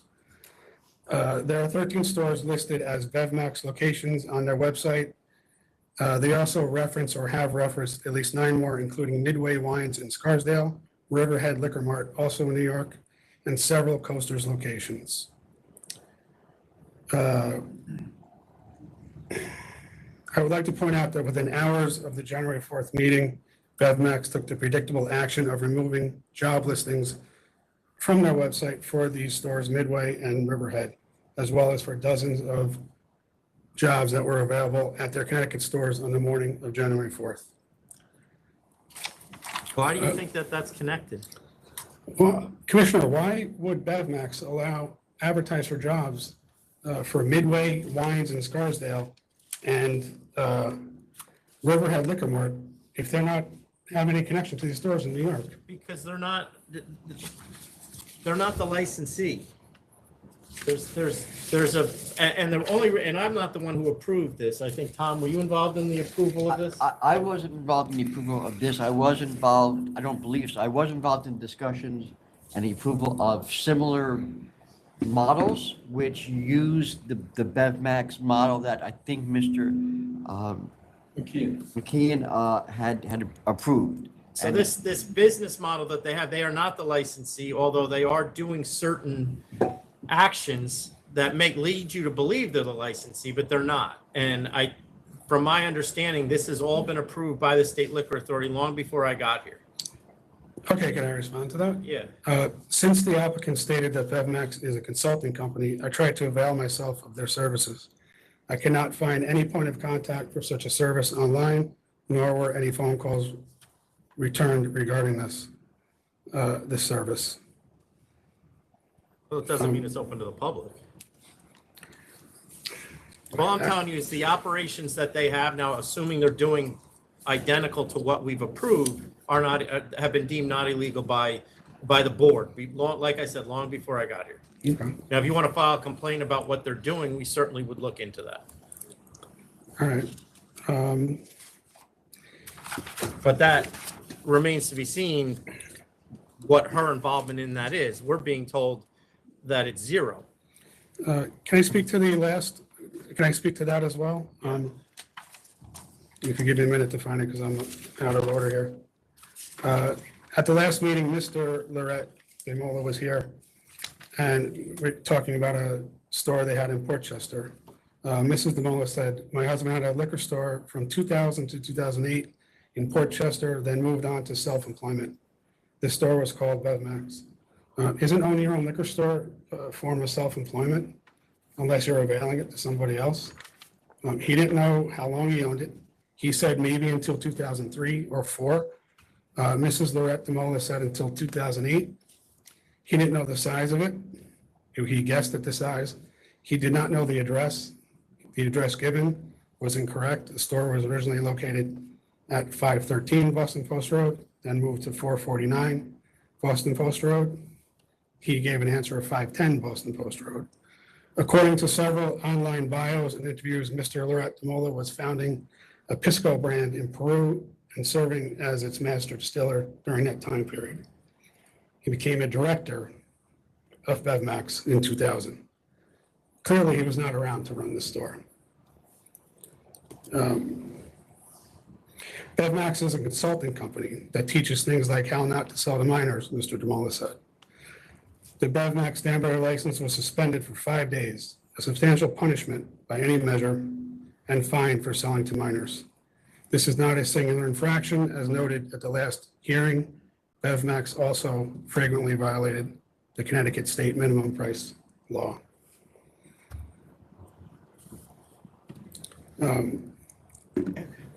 Quite frankly, I just think it's difficult to overlook the connections to BevMax and their attempt to expand into the state. And, you know, especially now, we have. I'm not denying, all we can go on is what he says, but what's illegal about BevMax expanding into the state?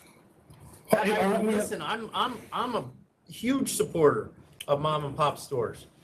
But unfortunately, the law doesn't allow me to tell you to go away because you own 8 liquor stores in other states.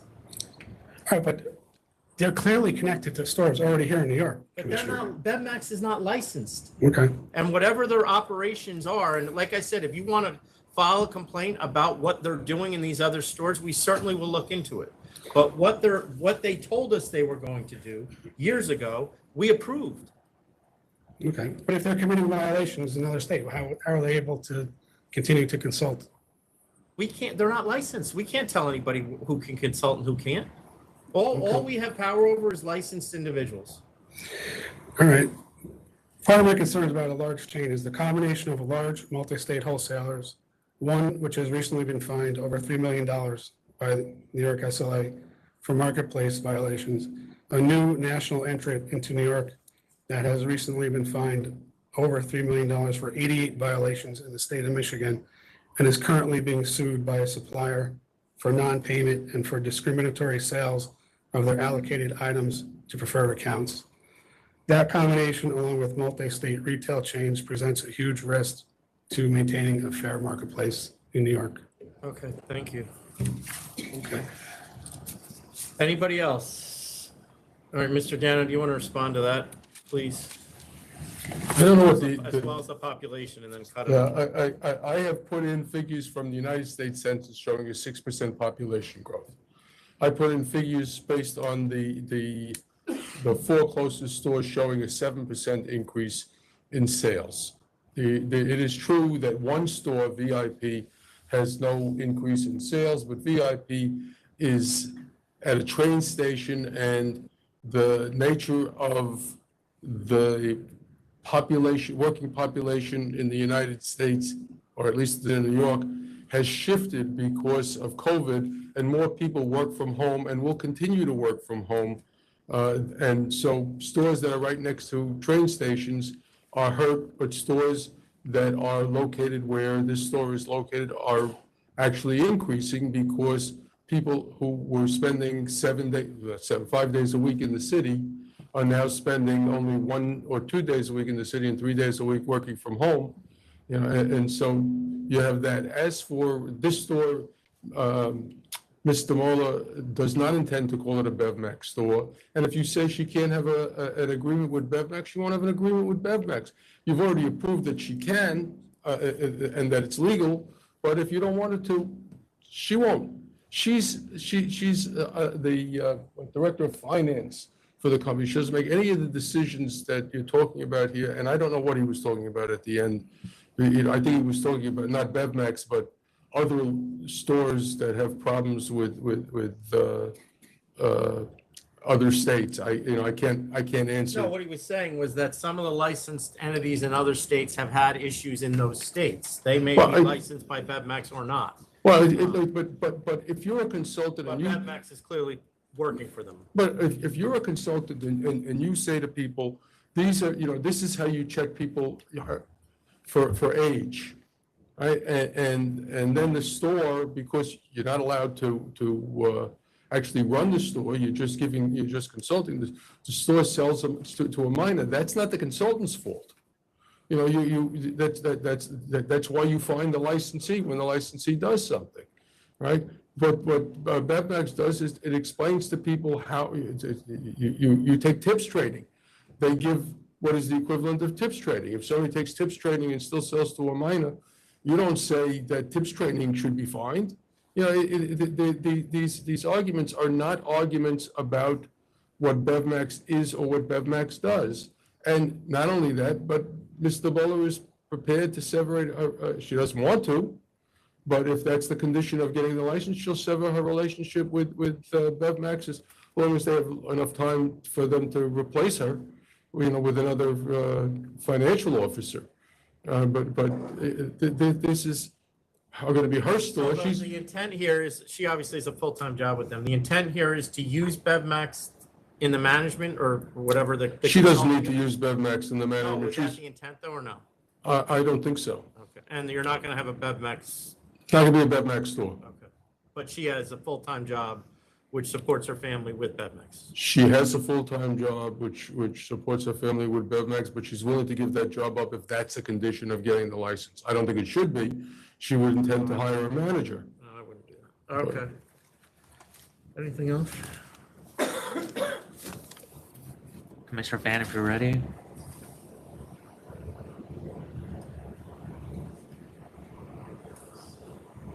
Oh, did I welcome you? Excuse me, I'm sorry, but I would also like to welcome new council. I figured at some point you would be. I meant to do it first, but I got sidetracked.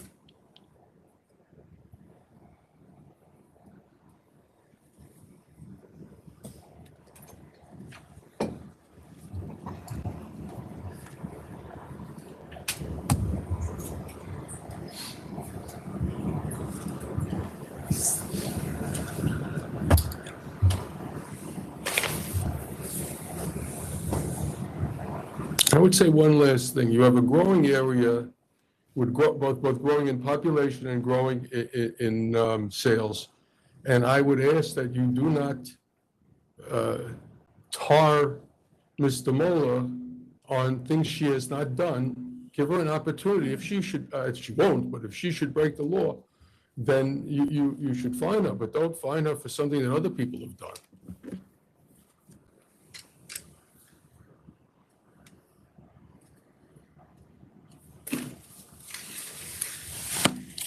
That's not exactly the issue. I am just not yet seeing public convenience advantage, given that we just opened 2 new stores. There's just not enough population growth and not enough growth in the sales to justify a 7,000 square foot store. It would be very unfair to the other applicant who just got denied. I know you say this letter doesn't hold teeth, but I have a letter from the town of Eastchester asking us not to put a store there, and so I'm gonna vote to deny. Maybe you come back in a year. Chairman Bradley. I'm going to vote to approve just simply because of its location and the consistently strong sales of the surrounding stores. I do see public convenience and advantage. But with the split vote, it's denied. I need Commissioner Ford, bring him back. Thank you for your consideration. Take care. And I'm going to bring up Mr. Dano. You have one left, right? 167, ACKER, MERRALL, and CONDIT Co. Inc. It's 167.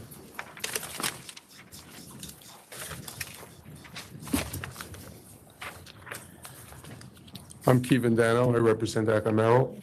Stacy, introduce yourself. Stacy Chervinsky to the council for ACKER MERRALL in-house. What's your position? In-house counsel, And how long have you been there? 2 years. And that is really the point I would like to make. I mean, Excuse me? we have a pretty detailed memo about what was going on here, and are the owners aware of this? Well, what happened is, what happened, Not those SLA violations. I'm talking about the fact that there was clear fraud here, or at least a large potential for fraud. Well, let me put it this way. The guys were going out with their own money, buying from private collections, and then reselling it to the liquor store, which is all legal, but not telling the liquor store what they paid for it. yes, and in fact, These are employees of the liquor store. the management was not aware of it, but they're taking responsibility for it. These employees that you're talking about have been disciplined. So they're still with them? Yeah, but they've been disciplined. Did you ever find out what they actually paid for what they bought? No. And they have been retrained, and frankly, you scared the hell out of them. So that's not going to go on anymore. Also, and I think more to the point, when Stacy came and joined, the first thing she did was stop all those things took place before she got there. And when she got there, they didn't have internal counsel. And when she got there, she instituted the record keeping that was missing. She instituted the discipline that was made. And this all took place before you started your investigation. So by the time you did your investigation, they had already corrected these situations. But that doesn't mean that it didn't happen. And by the way, the fines that we have, the conditional plea offer we made is the maximum you could fine anyway. So I'm asking you to. But I'm just for my own curiosity, how did we find out about this? There was a situation in which we believe that ACKER MERRALL was targeted, but there was a situation in which someone sold goods that were not genuine or may not have been genuine. I think they were determined not to be genuine as part of a private collection. And there was a kind of a sting operation by one of the online newspapers, online videos. The interesting thing is that ACKER MERRALL had found it themselves before the online expose, and they had called back every bottle except for the one that was bought by the online expose and returned all the money on their own, but they didn't know who had bought that last bottle, so they couldn't contact them because it was done by this online magazine. Yeah, it was the TTB that told us about it. Yeah, and so, while they had corrected all of that, that's what caused your investigation. Your investigation covered up the fact that some of these people some of the employees were buying themselves and selling them, and that some of those purchases were not proper. And they're taking full responsibility to make sure it's not happening again, and they are discipline the employees, and we ask you to accept the conditional plea offer. I'll accept. I'll accept. Thank you, and once again, I welcome you. I hope to work with you. Next is 176, Fulgum's Rest and Bar Corp.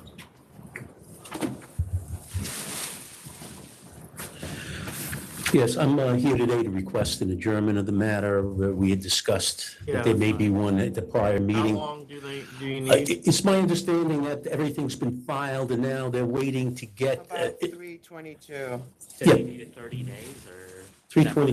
322 is fine. Yeah, we're just waiting for the numbers to come in on what's going to have to be paid now on the That's penalties. why I'm doing this, because if we shut them, they could be shut for 3 months.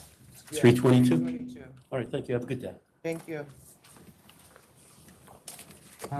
Next is 170, Tequila and Mezcal, New York Corp.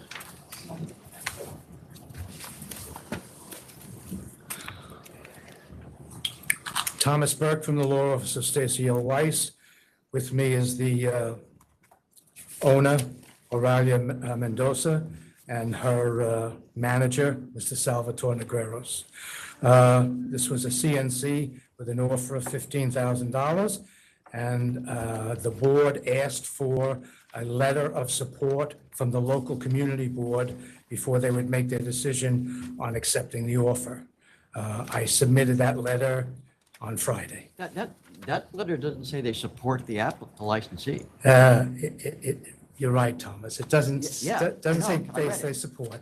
It says that they've asked them to do certain things, and they are doing all those things. That's not enough for me. And there are also other pending charges. That's going to a hearing. There's a videotape on that that contradicts what's in the notice of pleading.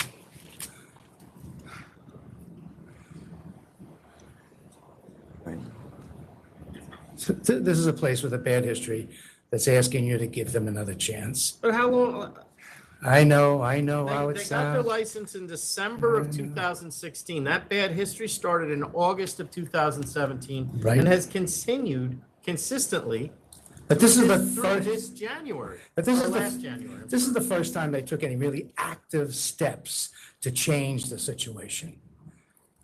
Okay. When? They When just did they did it. start taking them? They- Because they have pending charges now, so that probably puts them through Now- June of 2022. Now, that's if they were serving after 4 and they didn't let the police in, but they have videotape that contradicts it. I saw the videotape, but that's not a matter for this. Well, what's the video? Do they have the picture of the clock that says? No, they have a picture of the police being allowed in at 3:56 a.m. Okay, so what the police say they're serving after 4, and then they have a video of the police inside inspecting the place before 4 o'clock, and no one is being served. It's a timestamped video. The police are outside trying to get in, and they're let in at 3:56. Yeah, well, I think the chairman's question is, when did they start trying to fix things? Oh, okay, let's go back to that. Yeah, let's go back to that. Okay, so since the last set of violations that they had. So you can go to hearing on this then too. I'm not canceling. No, I don't want to go to hearing on this. No, I mean, I can't. This is, it's not using phony extension cords or things. There's violence here and sustained pattern of noise, focal point for police attention. You're a drain on resources. Yes. And and you've been warned enough. So the new charges are I mean, this is, moved. you've got 3 sales to minor. This is your 4th one within 5 years. That automatically is canceled. Yes, I know. And that's one of 55 charges. Right, but when we were originally here, you didn't cancel it. You said if we got something from the Yeah, but community. you didn't get it. Well, Which that's probably why I sent you to get it, because I figured you couldn't get it. I'm at cancel and bond. I'm at cancel and bond. Okay. Let me see. Next is 177, BILLYPETE Limited. Once again, it's Thomas Burke from the Law Office of Stacey L. Weiss. With me is the applicant, Mr. William Bishop. Now, this is a 200-foot issue, and Mr. Bishop has been doing research in the area to find out what really is the history of the licensing from within 200 feet of that, and he'd like to speak to that right now. Well, first, before he does, licensing other licenses within 200 feet of this place is irrelevant. Okay. One, the reason being because we have made mistakes. That's possible. Two, we have maybe weren't told by the applicant that there was something within 200 feet and it got missed. So the fact that there's other licenses there, unless it actually went to court and a judge decided it wasn't 200 feet, that doesn't really support your case. The only thing that would support your case is one, that you're not within 200 feet. That's not the case. And that's about it. Or that it's not a school. Or that it was licensed before, no? That it was licensed. Or that there was a license at that location before the church. Well, it would have to be continuous. We lost a court case. Continuous. We lost a court case on that recently. I tried to push that out to what, 2.5 years? Yeah. And the court told me, no, it has to be continuous. So, but go ahead, say what you want to say. Yes. Yeah, thank you so much for your time. So I actually grew up probably a 5-minute walk from this premise. So I'm deeply knowledgeable about the town and about the area and what was there before. So we've lived there for years and years. My wife and I and kids live 3 miles away. So we haven't ventured far from this area. So when I was a kid, it was a bar called Cavaliers, probably for 7 years or so. After that, which was fully licensed, it was like a little pub. After that, it was sold to a place called Carlin's Cove. It was open for 37 years or 38 years. So in the meantime, 3 years ago, I opened up another place in Larchmont called Billy and Pete's Social, which is Billy and Pete's Social. So full liquor, it's a small pizza place. We specialize in 2 kinds of pizza. That's on the other side of town by the train. So this other place opened up, Carlin's Cove, for sale. So I was like, I always wanted to kind of drop anchor business-wise in the town I grew up in. Very nice commute. I live an 8-minute drive away. So we ended up buying the location from Carl Bueller is the guy's name. This is Bueller Enterprises. And Bueller's dad is on the building, Carl Sr., I think since the 60s. So I know him as well. So when I got together with Carl recently, when I was paying the rent last month, I was just trying to get more of a background on what happened with the licenses and, maybe something fell through the cracks or why I'm having this difficulty right now. So I met with him a couple of weeks ago, and he said that when he took the business over or got the license transferred 38 years ago, everything was done above board. The SLA, I guess at the time, was in White Plains. They were fully knowledgeable about this synagogue that was across the street. And he got a letter from them. So he's still trying to dig up paperwork that I think might be in his storage locker. But he said that everything was done above board and nothing fell through the cracks. He was fully licensed. The guy before them was fully licensed. So at that point, we bought the place. I'm going back 1.5 years ago. We put our license in, I think in July of 2021 or maybe. So when you bought the place, it was licensed? Yes.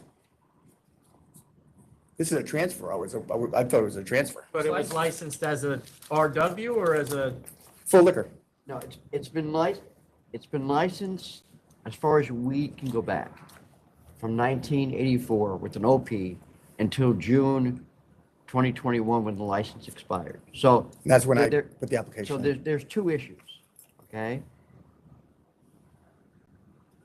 Whether or not the license was in effect before the synagogue started, and the fact that the license is expired now.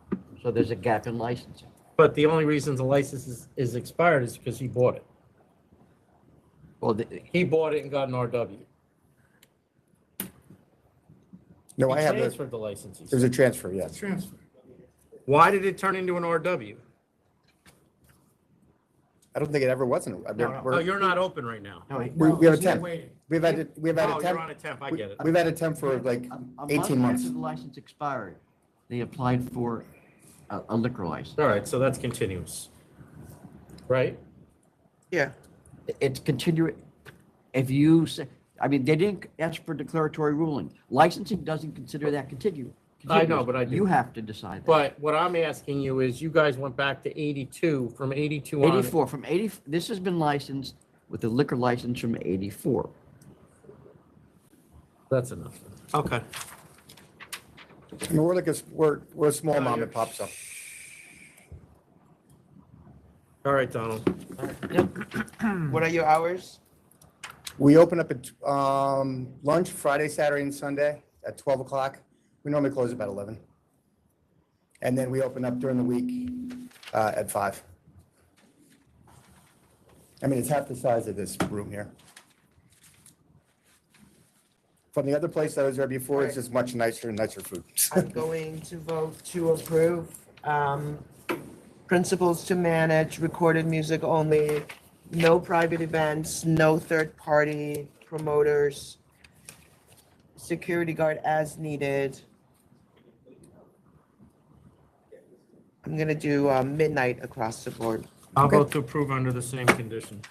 Thank you. And for the record, this is a transfer of an existing license that goes back to 84.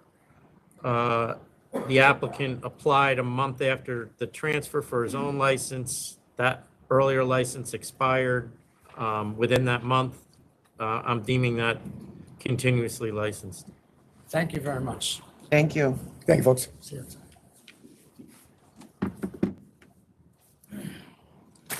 All right, sorry, I'm dealing with, we're supposed to have another interpreter appearing, so we're trying to get that figured out. Next is 210, No More Oysters LLC.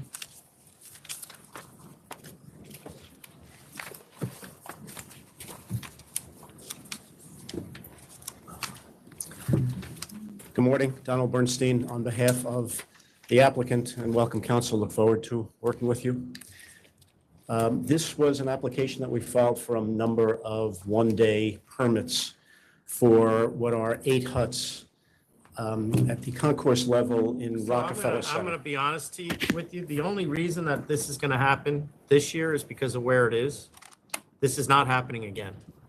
It's clear, and you should be clear, I don't need to explain it to you, that this is illegal. This is what? Illegal. It's not contiguous. It's not even close to contiguous. Well, where the big booze is, I've seen the map, where the booze is and where the people are sitting are not even, you have to walk around the rink. No, it's all contained, so there are barriers.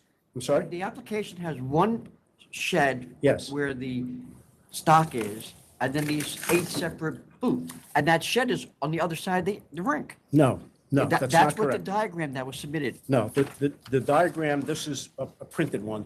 The rink is on one side of the huts. You know, actually, you look out onto the rink. But no, but you're not, you want a separate permit for each booth? No. You don't? No. Let me try to clarify the situation. So there is an area that is barricaded off that is above the rink. So when you're sitting in the hut, there's actually a window. You can look out onto the rink. So you're at a level above the skating rinks.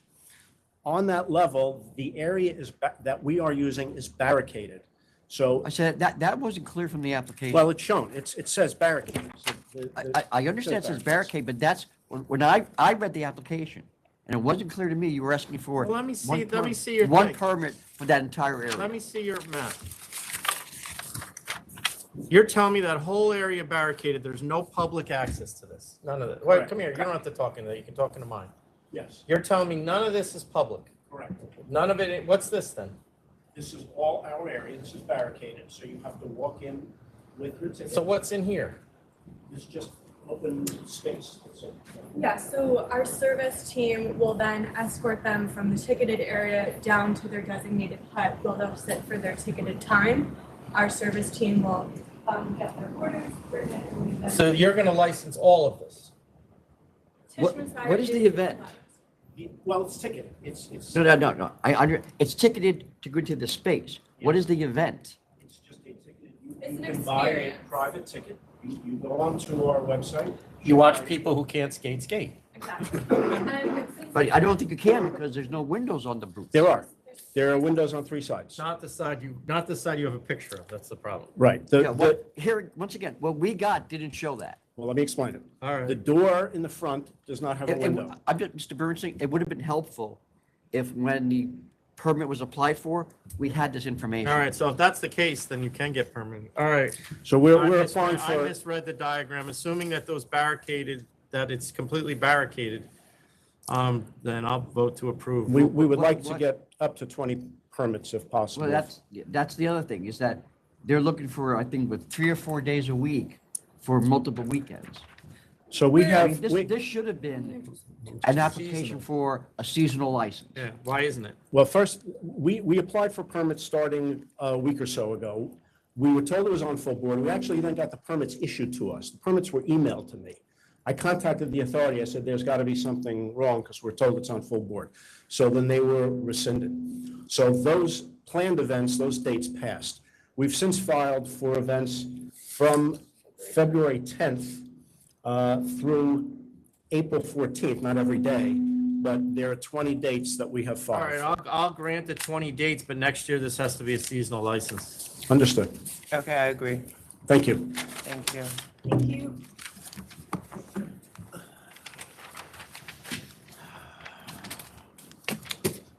Next is 166, 120 Franklin Street LLC. 166. 166.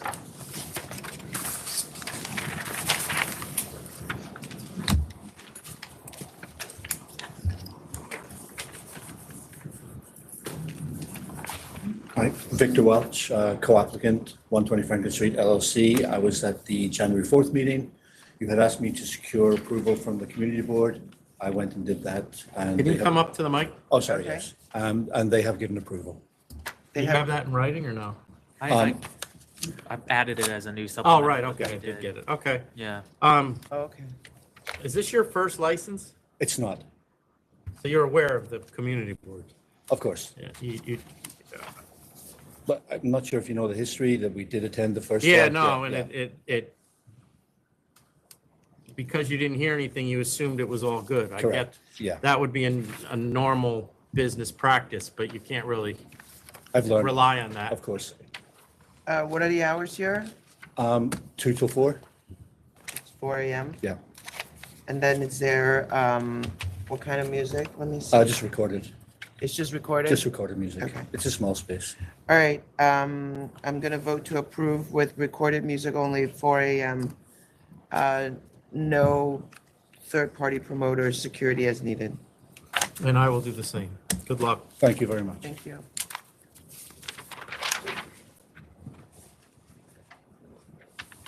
All right,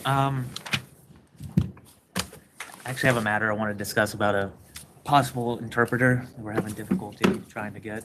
I don't know if you What want to do language? it. It's Arabic. It's meant for Mr. Romano's applicant. He says his applicant speaks broken English, and he made the request in, but we're having difficulty finding one. There may be Finding one or getting one to show up? getting one to show up, and if they're trying out, they're calling What's the around. case? What number is it? You need to take a break anyway? Yeah. I guess we're taking a break. So go It's off the one- record. Yep, we're going on a brief recess. We'll be back shortly.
back on the record after a brief recess. Mr. Romano, we are supposed to get someone in 10 minutes to call in, so we're going to at least wait to check on that. Next is 178 Parkside Liquor Corp. 178. We're in opposition. Parkside Liquor Corp? Yeah, we're in opposition. Oh, you're in opposition? Yes. Okay. Is the applicant not here, I guess? 178 Parkside Liquor Corp. Just the opposition's here, apparently. That's not good. Okay, give him a second call. Oh, all right. Or do you want to wait till the end? Not the end, but we'll give him. We'll wait a little bit just in case. So if you want to, thank you. Okay. 189. Let's see. AYO Group Corp.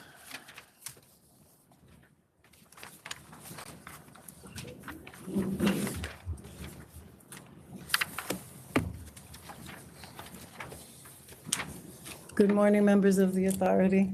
Hi, congratulations. Welcome.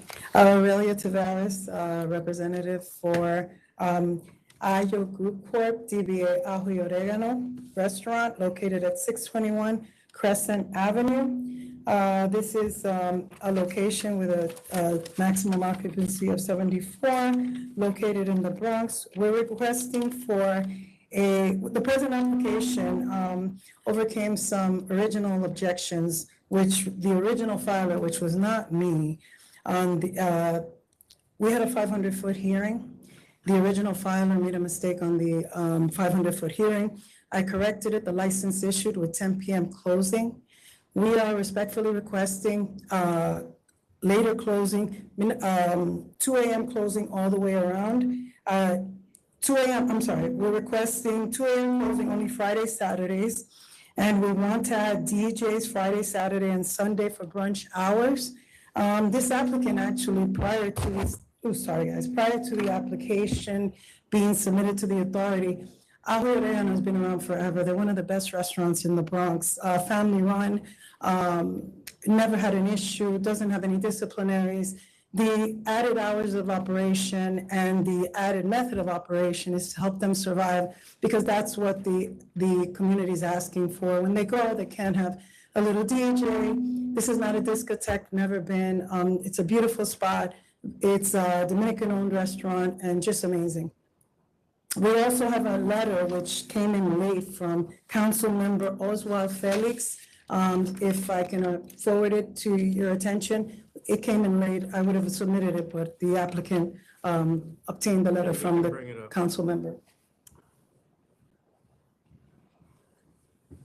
I'm sorry, Mr. Tavares, you're saying the location's been licensed forever? No. It's been open for a while as a restaurant without a license. And then we came in, applied for the license, and the original filer made a mistake on the 500 foot in that.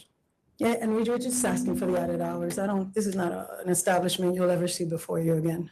You're not, but you're asking for more than added hours. You want live music, DJ, jukebox, Yes. karaoke, security, and 2 a.m. when they have 10 p.m. I'm asking for security as needed, and I'm only asking for 2 a.m. on Friday, Saturdays. So you don't want a jukebox, live music, karaoke, or? I want DJ. One second, I'm sorry. Are you the interpreter? I'm the interpreter. Yep. Can you please mute yourself just for a second until I'll call you back? Thank you. Okay. Yep. We're just adding the amenities only because we don't want it to occur and not be on the license, or it to be requested for a birthday or a client to ask for this and we not have it available. We're trying to help other restaurants have and I always have this saying, a Latin restaurant without DJ karaoke and these types of amenities, this is part of our method of operation. They might as well shut its doors. Why don't these places apply then as a food and drinking establishment with all the entertainment instead of as a restaurant? Because he truly is a restaurant. He just has this method of operation. For the sake of argument, a place with all this entertainment until 2 o'clock in the morning is not a restaurant. For the sake of argument, it's really a tavern or a nightclub. Well, I would ask the same question. Downtown, they do it all the time. Downtown asks for this when the restaurants all the time, Cipriani's. You own the other location as well? Yes. Yeah. Sorry, I'm here representing the owner. I'm actually a supervisor. So the owner's not even here? The owner has twin babies, and he's helping his wife with his babies. He's in the middle, they just had babies. Okay, does he ever run? What about the other owners? They're not available. They weren't available. This came up, they're in the Dominican Republic. And honestly, I don't think this was gonna be an issue, only because the location is not an issue. We have support from the local elected official. This is never, we're not asking for obscene hours. It could be 1 a.m. on Friday, Saturday. First of all, it's a 500-foot case. Mm-hmm. Regardless of whether you did it or somebody else did it, the ALJ found that there was no public interest. As a result, we granted the license anyway, in spite of the fact that there was no public interest. And it's been open not even a year. No, it's been open almost 2 years now. Oh, I'm sorry, 3/21. So it's been open 2 years, and now you want to go from 10 p.m. with recorded music all the way up to what Tom says at 2 a.m., turn it into a nightclub. And that is a nightclub. No, Chairman Bradley, we're amenable to any hours. I put 2 a.m. because it seems like that's the problem with the stuff you hand in. Put what you want, not what you want, not your greatest hope. Put what you think we're going to give you. Chairman Bradley, can we get Friday, can we get 1 a.m. closing all the way around? They close at midnight. If we don't, what happens here? The problem isn't with me, the hours. I was ready to give you to partial. The problem with me is the entertainment. Then let's limit the entertainment to Friday, Saturdays, and brunch on Sundays. There wasn't going to be any entertainment. But I don't understand why. Here's because they haven't been open and proven themselves enough to me. 2 years? You let people come back in 6 months. They have, yeah, but you didn't ask that. You came in and said, you just asked for the world. And you sat, I believe you said in your application that the community board approves of this. We have nothing from the community board. Then you understand, the community board doesn't oppose. If there's an opposition. Get a letter that says we don't oppose, we don't have anything. Chairman Bradley. Let's have your word. That You think I should be going on your word? Yes, because I deal with community boards all day. And when they object, they show up here, they send letters and they send representatives like they do in Community Board 2 and Community Board 3. And I will add here, Chairman Bradley, give me midnight, the music stops at midnight and DJ and karaoke stops at midnight. I was willing to do, Commissioner Finn. I'm willing to do 12 a.m. across the board, jukebox and security as needed. If they want to come back in 6 months and don't have any problem with the 12 a.m., they can perhaps have live or DJ, probably not both. Okay, I agree with that. 12 a.m. jukebox, security as needed. Sure. And Donald, this is the letter from the elected. So can we repeat it one more time? In fact, I'll change that. I'll go to 1 a.m. jukebox and security as needed. You okay with that? Okay. Just sorry, I know you have one more, but I have the interpreter online. Okay, it's okay. So 1 a.m. So it's 1 a.m. So we start And with, security. and security as needed. All right. So 187 Surfside Deli Grocery. 187. No, and you have the interpreter on WebEx. Mr. Interpreter, can you put your name on the record? My name is Ali Saris. All right, great. And if you could, Robert Romano, for Surfside Deli Grocery Incorporated, and this is Momar Nashal. Momar Nashal. My name is Momar Nashal. He is the husband of the principal, Risa Saeed, who is actually working at the store right now. He is the what? He's her husband, and Okay. So they're she's, both on the license? no, I believe she's the only one on the license. So why couldn't he stay back at the store? you could have the interpreter. What do you say?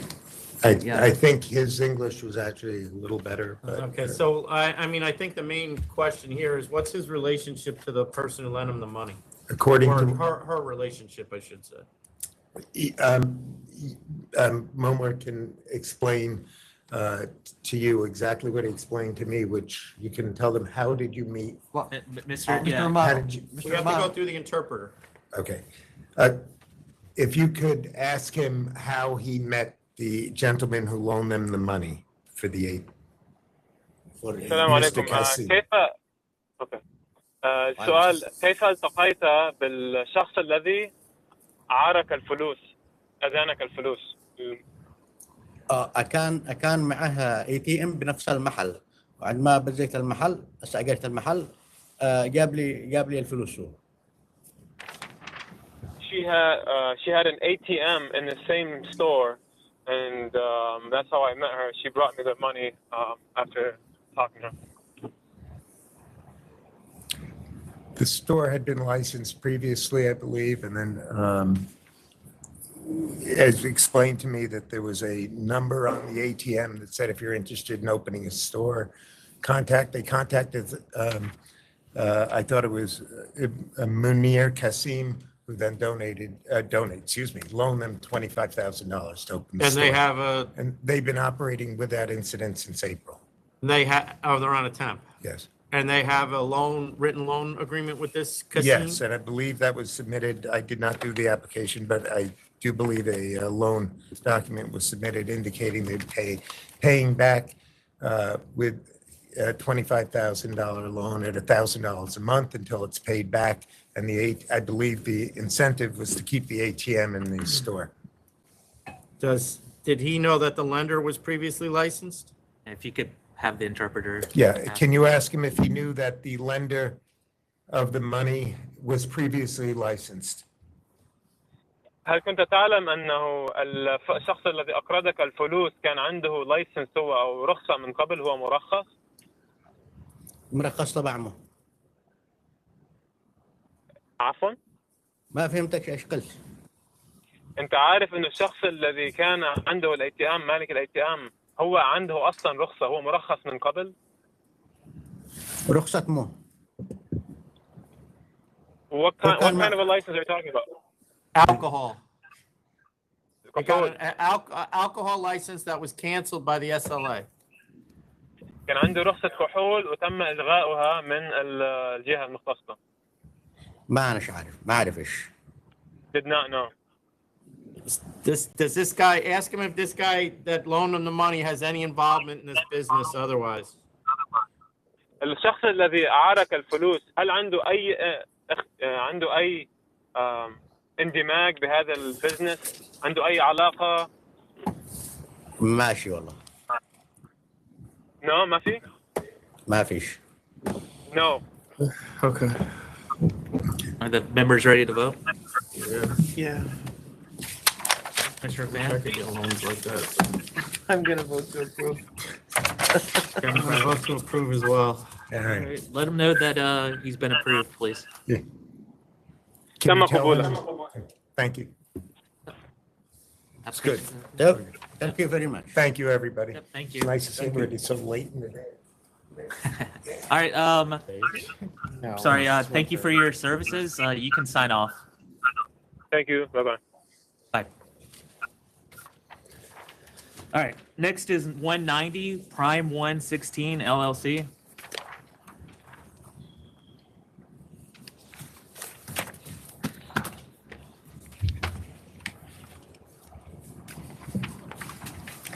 Good morning once again, members of the authority.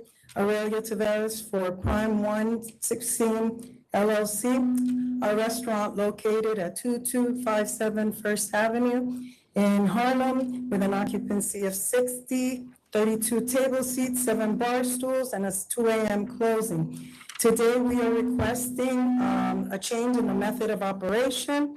The applicant has requested DJ music, security as needed. There'll be no dancing, and we've actually even limited some of this, of the method of operation. Put over. We asked for it to be put over because what happened was today, they scheduled the community board meeting for today. We also have a letter of support from the Assembly Member Gibbs from the area, who knows this area better than anyone else and is endorsing this application's change in method. I think that we're going to get the endorsement of the community board as well. So 215. 215. Chairman Bradley. That's fine. All right, so over to February 15th. All right. Next is that letter what? from the assembly? Yeah. Should be in the supplemental. Yeah. Oh, okay, I got it. Next is 163 TRADIZIONE CORP.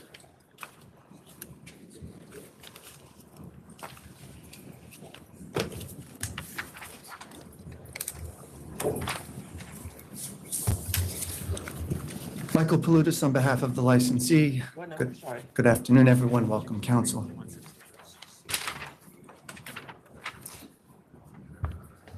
Commissioners, my client entered a $10,000 CNC on this matter. I'm happy to answer any That's questions. fine. 10,000. I'll accept as well. Thank you both. Next is CATRINAS on 3rd Avenue, Inc. What number? Oh, sorry, 222A and 222B. We didn't get the report from the ALJ on this. So this is actually coming back on, is Mr. Allenwick here? Yeah, there he is. This is actually coming back on to reconsider whether or not to send it back to the Hey, ALJ. can we talk to council for a minute? We're gonna go off the record for a brief conference with Yeah, because I hadn't gotten the email. My client told me about this yesterday, so I You think didn't? it went to my spam. My email's on there, but I think it went to spam. Okay, Anyway, all sorry right. about that.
On the record after a brief conference with council. The letter from the assemblyman. Yeah. I know. All right, so after this was sent back, I actually asked it to be put on for reconsideration because having looked more closely at it, I didn't think it was worth an ALJ reviewing again. And I don't believe it was going to change, that the charges that I asked them to review would change the penalty that we're going to impose, that I'm going to impose. I don't know what Commissioner Fan thinks. So I had it put back on again. Okay. So we are going to dismiss those three, the sale of minor charges as the, or I'm sorry, I'll go through them, Donald. Sustain 1 through 8 in the first one, dismiss 9, sustain 10 through 17, dismiss 18, 19, 20, 21, 22, and sustain 23. And then the other ones are just as the last hearing, which is basically sustain what the ALJ sustained. And I'm gonna, do you have anything to say, Mr. Allen? So I actually wanted to put it over last time, and I didn't get the email that it was going to be on today because I thought it was going to be a new decision coming out, and I would have a chance to do all that. Well, that new decision was only gonna be on the 3 charges that were dismissed against your client. Okay, but it still was going to take time for the whole thing to come back, is what it seemed to Yeah, me. and that was part of the reason. So I didn't want to controvert, but I just wanted to put in, summarize what's been going on. They've been open the whole time. Yeah, but right? you had an opportunity to controvert before. No, I said I didn't want to controvert. I just want to tell you what's been going on since, this is a year ago. They've been open the whole time. There haven't been any problems since. They're now closing at 11 during the week, or 11:30 and 2 o'clock on the weekends, and there haven't been any issues. Yeah, but these are too many issues for me. There was a manager there. They got rid of him back in March. I mean, this is stuff going back, 2 years, and it's 23 to 32, plus their adverse history. I'm gonna cancel. Commissioner Van?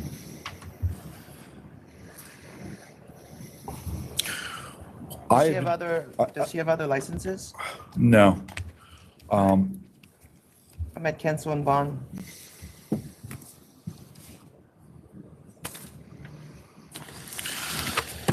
So, I mean, I am going to ask for reconsideration on this, but I had been trying to work out a disposition with 30,000 and a 30-day suspension with Mr. Schwartz when we started the hearing.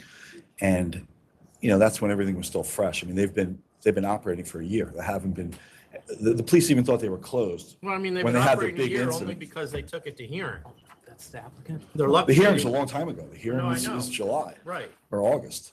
And before that, the precinct thought they were closed because they were closing so early. They were closing every night, like 11 o'clock for like 3 months. So I think they've done everything since then to try to I straighten know, this but there's out. too much since before that to just cover it all over. What about a penalty like that, like 30,000 and a 30-day You suspension? can ask for recon, but I don't know that I'm going to change my mind.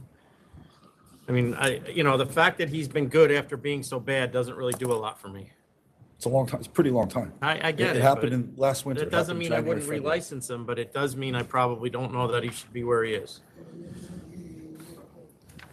Okay. All right. Thank you. Next is, I'm going to call back up 178 Parkside Liquor Corp.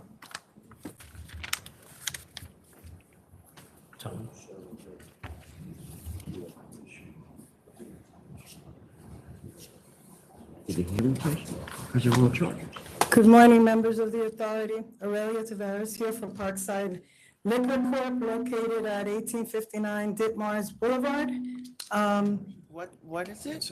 178, it's the second call. Parkside Liquor Corp.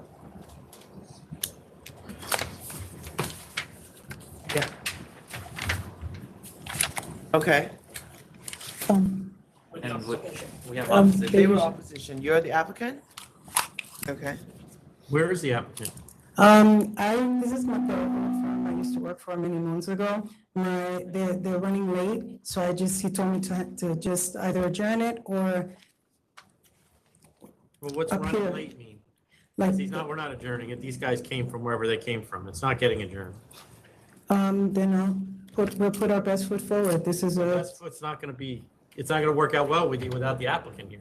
so can we adjourn it until the applicant is available? Yeah, I mean, no, there's no, so you're telling me now that they're not on their way here, the applicant is not on their way. But if she's on her way here, but it could be a while because she's Why? stuck This in, starts at 10. she's stuck in upstate. They should have asked for an adjournment. All right, why don't you guys go and then we'll vote? Go ahead.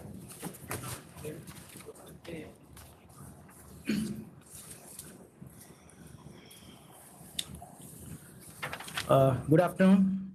My name is Satyanar Singh Joga. I'm owner and operator of ACKER, DBA Astoria Park Wine and Spirits. Which store is it? ACKER, Astoria Park Wine and Spirits. Are you together? He's my son. What's your name? Agam Singh. The location of this business is 2807 24th Avenue.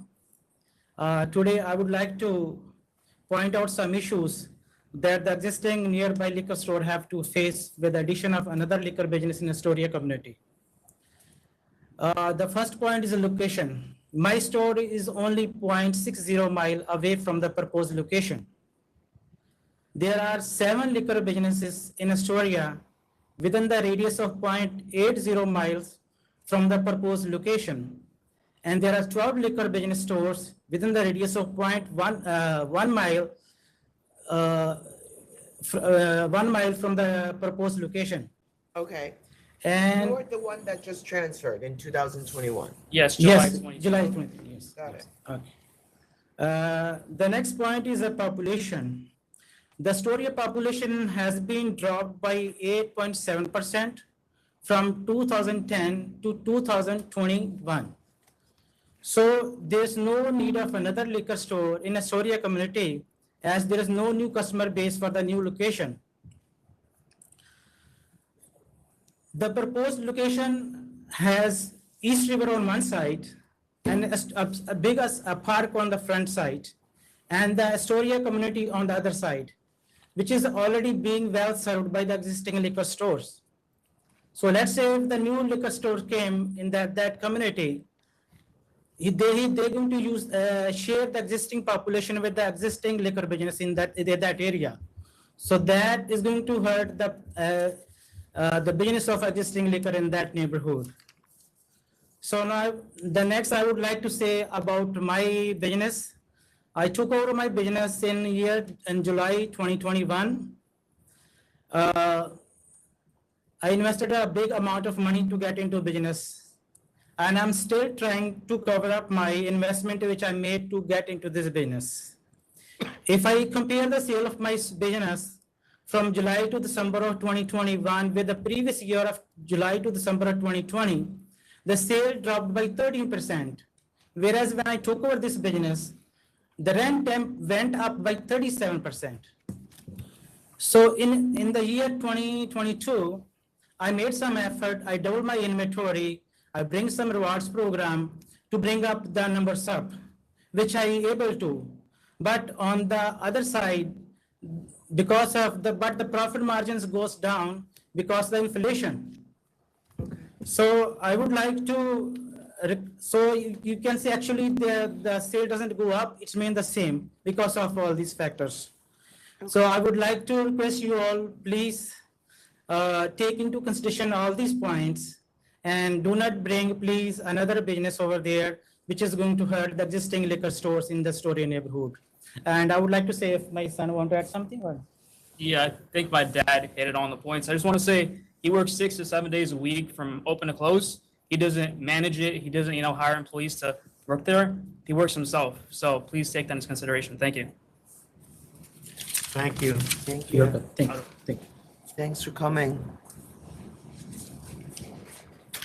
I want to say thank you to. Now I'm thinking about, you don't represent this person? I came here to adjourn this because Sam ROCCOS, who is 72 years old, is the representative for this attorney. I came here to adjourn it. She is unable to arrive on time, and he just asked me to adjourn it. Now we're getting, I want a straight story. You came specifically to adjourn this, or No. the woman is on her way? She's on her way, but she's not going to get here in time. So he called me. She's like an hour and a half away. I'm not. Where's the lawyer, though? He's in Queens. But why isn't he here? Because he's 72 years old and he's not here today. So he was not coming? No, they can ask for real. I mean, what I'm asking is, was the anticipation you were standing up on this, or was he on his way as well, the lawyer? No, the anticipation was that I was not standing up on this. All right, then you're off the hook. Because you didn't. Because I don't do things like No, this. but you're not you didn't file, I can't even listen to you in relation to this because you haven't filed a notice of appearance with us, correct, Tom? Yeah, I mean. I could fill one out right now, but I'm just asking for an adjournment for this. The problem though is that if you then. I'll come back, I'm gonna sign a notice of appearance. I will come back with the owner. Now the representative on the. Correct. And I will come back with the owner. I think that it's a little, it's a little unfair. She should have been here. If she's running late, I don't have 2 hours to wait for her. Who's it fair to? No, I'm saying it's a little unfair that if she's running late for whatever circumstances, we can, and I've seen you do it 100 times, Chairman Bradley, where someone is unable, an owner is not unable to be here, and you've listened to the opposition. No, well, listen to me. This is when somebody, the lawyer who represents the client, has sent something in writing. We have you who doesn't represent anybody in this. I want to fill out a notice of appearance. Because he's already got an attorney. But I mean, we can't accept a notice of appearance from you when we don't know if the applicant is consenting to that. The attorney. Commissioner, they can ask for recon. Exactly. Okay, and just reconsideration and then, okay. I all don't right. find public convenience and advantage. I'm gonna vote to deny. They can ask for reconsideration. I too don't find public convenience and advantage. I don't know that I would have if she came, so they may want to think about filing public or for reconsideration, but that's up to them. I was just trying to be of service. Okay. All right, guys, thank you. If there is reconsideration filed, you will be notified by us. How long will that be? That's gonna be like a month or more. Depends on when they submit it. All right, thank you very much. Have a All good right. day. You'll get the same type of notice. It'll be 2 weeks before the hearing. Via email, right? Yeah. All right, thank you. Thank you so much. Thank you for coming. All right. All right. Colin, I don't know if he Let's wants to go. speak on it now, but 203 and 204, 565 West Side Cafe Corp. This one's a little interesting. As compared to everything. I'm sure you guys are aware of the facts and why it's right. Request for reconsideration. Right. Before this, we just got an email from was it Robert Swetnick? That's correct. Who's dealt with the counteroffer and said he represented the applicant. He asked for an adjournment, and he submitted a letter with his email, a signed letter from Mr. Wong, who's notified saying that Swetnick is representing him in Okay. these matters. And who are you? I just came to drop off the letter. But what? He wasn't certain if they received it. Put your name on the record. Presumably, the recon was asked by our counsel's office because the client wanted cancel and bond. Because Mr. Wong showed up at the office. So saying- what would Mr. Swetnick be saying when his client already offered cancel and bond? What are you going to Well, talk us out of it? He said Mr. Swetnick didn't represent him at the time. And who do you Oh, so work he for? doesn't want cancel and bond. I work for Mr. Wong. I just came to drop off the letter, make sure you're on. Yes. Raymond Pina, right? Mm-hmm. All right. What are you looking for? An adjournment, sir. To when? February it's up to you. 15th. You have is the next- Swetnick's letter or your own letter? No, Swetnick's. Richard's letter. Who do we have a notice of appearance from? Well, I- Mr. Swetnick said he submitted the notice of appearance saying he represented the applicant or the licensee. Right. Which led to the counteroffer. Mr. Swetnick accepted the counteroffer on behalf of the licensee. After all that happened, Mr. Wong, the sole principal on the license, appeared at the New York City office saying, Mr. Swetnick does not represent me. Frank Palillo represented him, and that he didn't authorize the fine. He wanted cancel and bond. And that's why it's before you. So now Palillo doesn't represent him? No, but we reached out to Mr. Palillo. Mr. Palillo says, I no longer represent the licensee. So in order to be consistent, I'm accepting the recon and the cancel and bond, and you can ask for recon. I'm sorry, sir. I'm canceling the license and bonding it. You can ask for recon of the penalty. This guy can't come in and tell us one guy represents him, then another guy represents him, and then you show up and ask for an adjournment, just like she did. Oh, no, sir. I just came to make sure that the letter was It's the received. letter signed by Mr. Wong. Yes, right? yes. You're just saying deliver Mr. Wong's It's okay, letter. let's Yes. just cancel and bond. At this point, it's cancel and We'll bond. take the anyway. letter. Yes. We'll take the letter. Just cancel and bond. Take the letter. And yeah. tell Mr. Wong he better get his attorney straight before he starts already. accepting offers. Enough already. Yes. Well, Mindful for now. it will be, okay? He's gonna have to submit a request to ask the members to reconsider that. This letter. And would determine this thing, get his lawyer straightened out. Which this just confuses it more. I, Richard Wong, principal owner of the reference license premise, authorize Robert N. Swetnick to represent me and request an adjournment that will be heard at the New York State Liquor Authority on February 1st, blah, blah, blah. Mr. Swetnick shall also be authorized to represent me for any other pending cases regarding the subject premise. Should you have any questions with regards, please do not hesitate to contact me. Now, that's completely an opposite to what he came to our office and said. Right. Yeah, In person. yeah. So you see why we're confused? I realize you didn't do it. You might want to tell him. It's interesting because I did send, since I worked for him, I did mail out the payment for the fines. Frank Palillo did represent him originally. Did he say he sold the business to you though in 2020? Is that part of it also, that Mr. Wong sold the business or no? Yeah. So he said he was no longer Well, involved. tell him the next time this is on, he should be here too, because I got a lot of questions for him. And then application to add you as the principal was denied by licensing. So, All right, thank you. thank you. Thank you, Jim. Thank you all.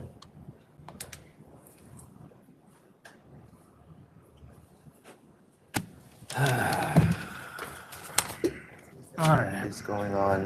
157. 157. All right, that's it, Jonathan, right? No one else is here? Yeah, that's it. All right. God, that was just classic. So weird. So 157 is an offer of $5,000. I'm gonna counter at 8. I was going to counter too, but bring them in. Yeah, that's fine. All right, 215 So over to 15. to bring them in 215. to discuss. Yes. There appears to be a mistake on the license certificate, because the prosecutor said live music is allowed, which is what is on the license, but that's not what they applied for. So licensing We'll let them keep screwed that. up somewhere. That's not good. 158 is a no contest default at pleading. We thought they were gonna come for this, Mike. They didn't come up. They didn't show up. To cancel. So and bond. cancel and bond. 160 is a grocery store beer wine products transfer application. Surrender. Currently in safekeeping. Okay, I'll vote to approve. So, I don't, the application seems, this is another, is this Tavares' sister who's the rep on this? Which is irrelevant. The pictures appear to have beer in them. This person's not on a temp, are they? Yes. Oh, they are. Because it's a transfer application, right? Okay, then I'll vote to approve. Yeah, vote to approve. Next is 161 and 162 is an offer of revocation, name stop, and $1,000 bond. That's a first, another first I today. know, that's what I said. This is like. Who this- offers that? I don't know, because this is like So offering to they- plead guilty and get your head Well, cut here's off. the thing though, they actually have another active license. But you're gonna lose. It's been deemed abandoned because we issued another line, but yeah, there'll be another revocation proceeding for the other line. Yeah, I'll I accept want the Kayla offer. to, I want the backstory from Kayla here. What'd she do? You accept, right, I'll Commissioner? accept. Yeah. 164 is a temporary retail permit. No, because of the 200-foot issue. Yeah, so I agree. There's clearly a 200-foot issue here. The temp, I'm assuming, is for a full OP, Tom? Yes. And it's within 200 feet of what I would deem to be a school. I believe, council, you already figured out this is a charter school? Yes. And I don't think that, there's not even an argument about whether it's within 200 feet or not. So I'm gonna vote to deny as well because of the 200 We'll foot go issue. ahead and deny the license Yeah. application as Yeah. well. Commissioner Fan? Yes. 171 is an offer of 1,500. I will accept. So 172 is an offer of 3,000. Was going to counter at 5,000. 5,000 counter. 173 is an offer of cancel and bond. Cancel and bond. Cancel and bond. 174 is an offer of 2,000. This is 2,000, right? 2,000, yep. And then the next one is also 2,000. Yep. It's fine. I just want to make sure they're still not doing it. How, anybody answer this question? How did a restaurant get a 175 of Buffalo Trace Bourbon? I thought restaurants only got delivered liters. Now, restaurant can buy any size. Typically, if a restaurant is buying that size bottle, they're buying it for one reason. Funnels. Yes. They're refilling other bottles. Which is illegal. Yes. So I thought that the wholesalers would not sell them No, 175. they can buy them, and some places may actually use them, but it's just, it's difficult to It's a lot of Buffalo Trace. to mix drinks using that size bottle. And then the next question is why, presumably he's paying less than the liquor store. Why would he give it to the liquor store? The liquor store gets the quantity discount. The restaurant usually doesn't. Unless they either didn't have it, But the quantity discount only applies if you buy it in quantity. Quantity, right, but most restaurants don't. All right, I'll accept. It may also depend on maybe one was on. That's the first time I've seen that. I've seen it go One may the have other been way. on COD and the other one wasn't. Well, that could be. 175, that's the companion case. I'll take 2,000. I'll accept. 179, 181, 182, 184, and 185. This went to hearing. I'm going to dismiss charge 2 and 3 in first proceeding, all charges in second, and all charges in the fifth. I'm at 15,000. Chairman? I wonder what I did to this. I'll do 15, but bless you, but they're heading, this is the last. They're gonna, the PD goes there 3 or 4 times a week. And the licensee thinks it's the PD's job to clear the front of the premises. If that continues, they're not gonna be around long. 183, it's a new package store application. There's no opposition. The closest store is 4.5 miles away. The applicants own the building. I'm going to find public convenience advantage. And just so the record's clear, because of what happened previously, the applicant is not here. They indicated to us they would not be coming because of the distance. And I find public convenience an advantage as well because of the distance to the closest stores. There's one store just under 5 miles and the rest of them are over 8 miles away. I vote to approve. So do I. 188 is a no contest default at pleading. I want to bring these guys in. Oh, yes. Mike sent somebody out there and they're operating under a different name. 215. Commissioner Finn? Yep, 215. 191 is a case that went to hearing. Cancel and bond. Cancel and bond. 195 is an offer of 500. 500. 500. 196 is a no contest default at pleading. 2 summaries. Was it 5,000? 5,000. 197 and 198 is an offer of 5,000. I'm going to counter at 8,000. 8,000 counter. Just want you to know that the CNC says the new principal bought the business in 2021. Well, he came in, the existing principal is still there. Okay. 199 is an offer of 1,000. I'll take 1,000. 1,000. 200 is an offer of 20,000. Should be cancel and bond. Cancel and bond. And council's office requests to withdraw charge Yeah, 12. withdraw charge 12 at council's office request. Cancel and bond. 201 is an offer of 6,500. 6,500. Commissioner Fan? The history is COVID related, so I was going to go to 5,000. 5,000. All right. 202 is a no contest default at pleading. This was 384. Yeah, cancel and bond. So I'm going to cancel and bond. 205 is an offer of cancel and bond. Cancel and bond. Cancel and bond. 206 is an offer of cancel and bond. Cancel and bond. 207 is a new grocery store beer wine products. I'll vote to approve. I'll vote to approve as well. 209 is a new grocery store beer wine products. I was going to be okay with that one. I vote to approve. I'll vote to approve. 212 is an offer of 1,500. 1,500. 1,500. 213 is an offer of 2,500. 2,500. 2,500. 214 is an offer of 6,500. 6,500. 6,500.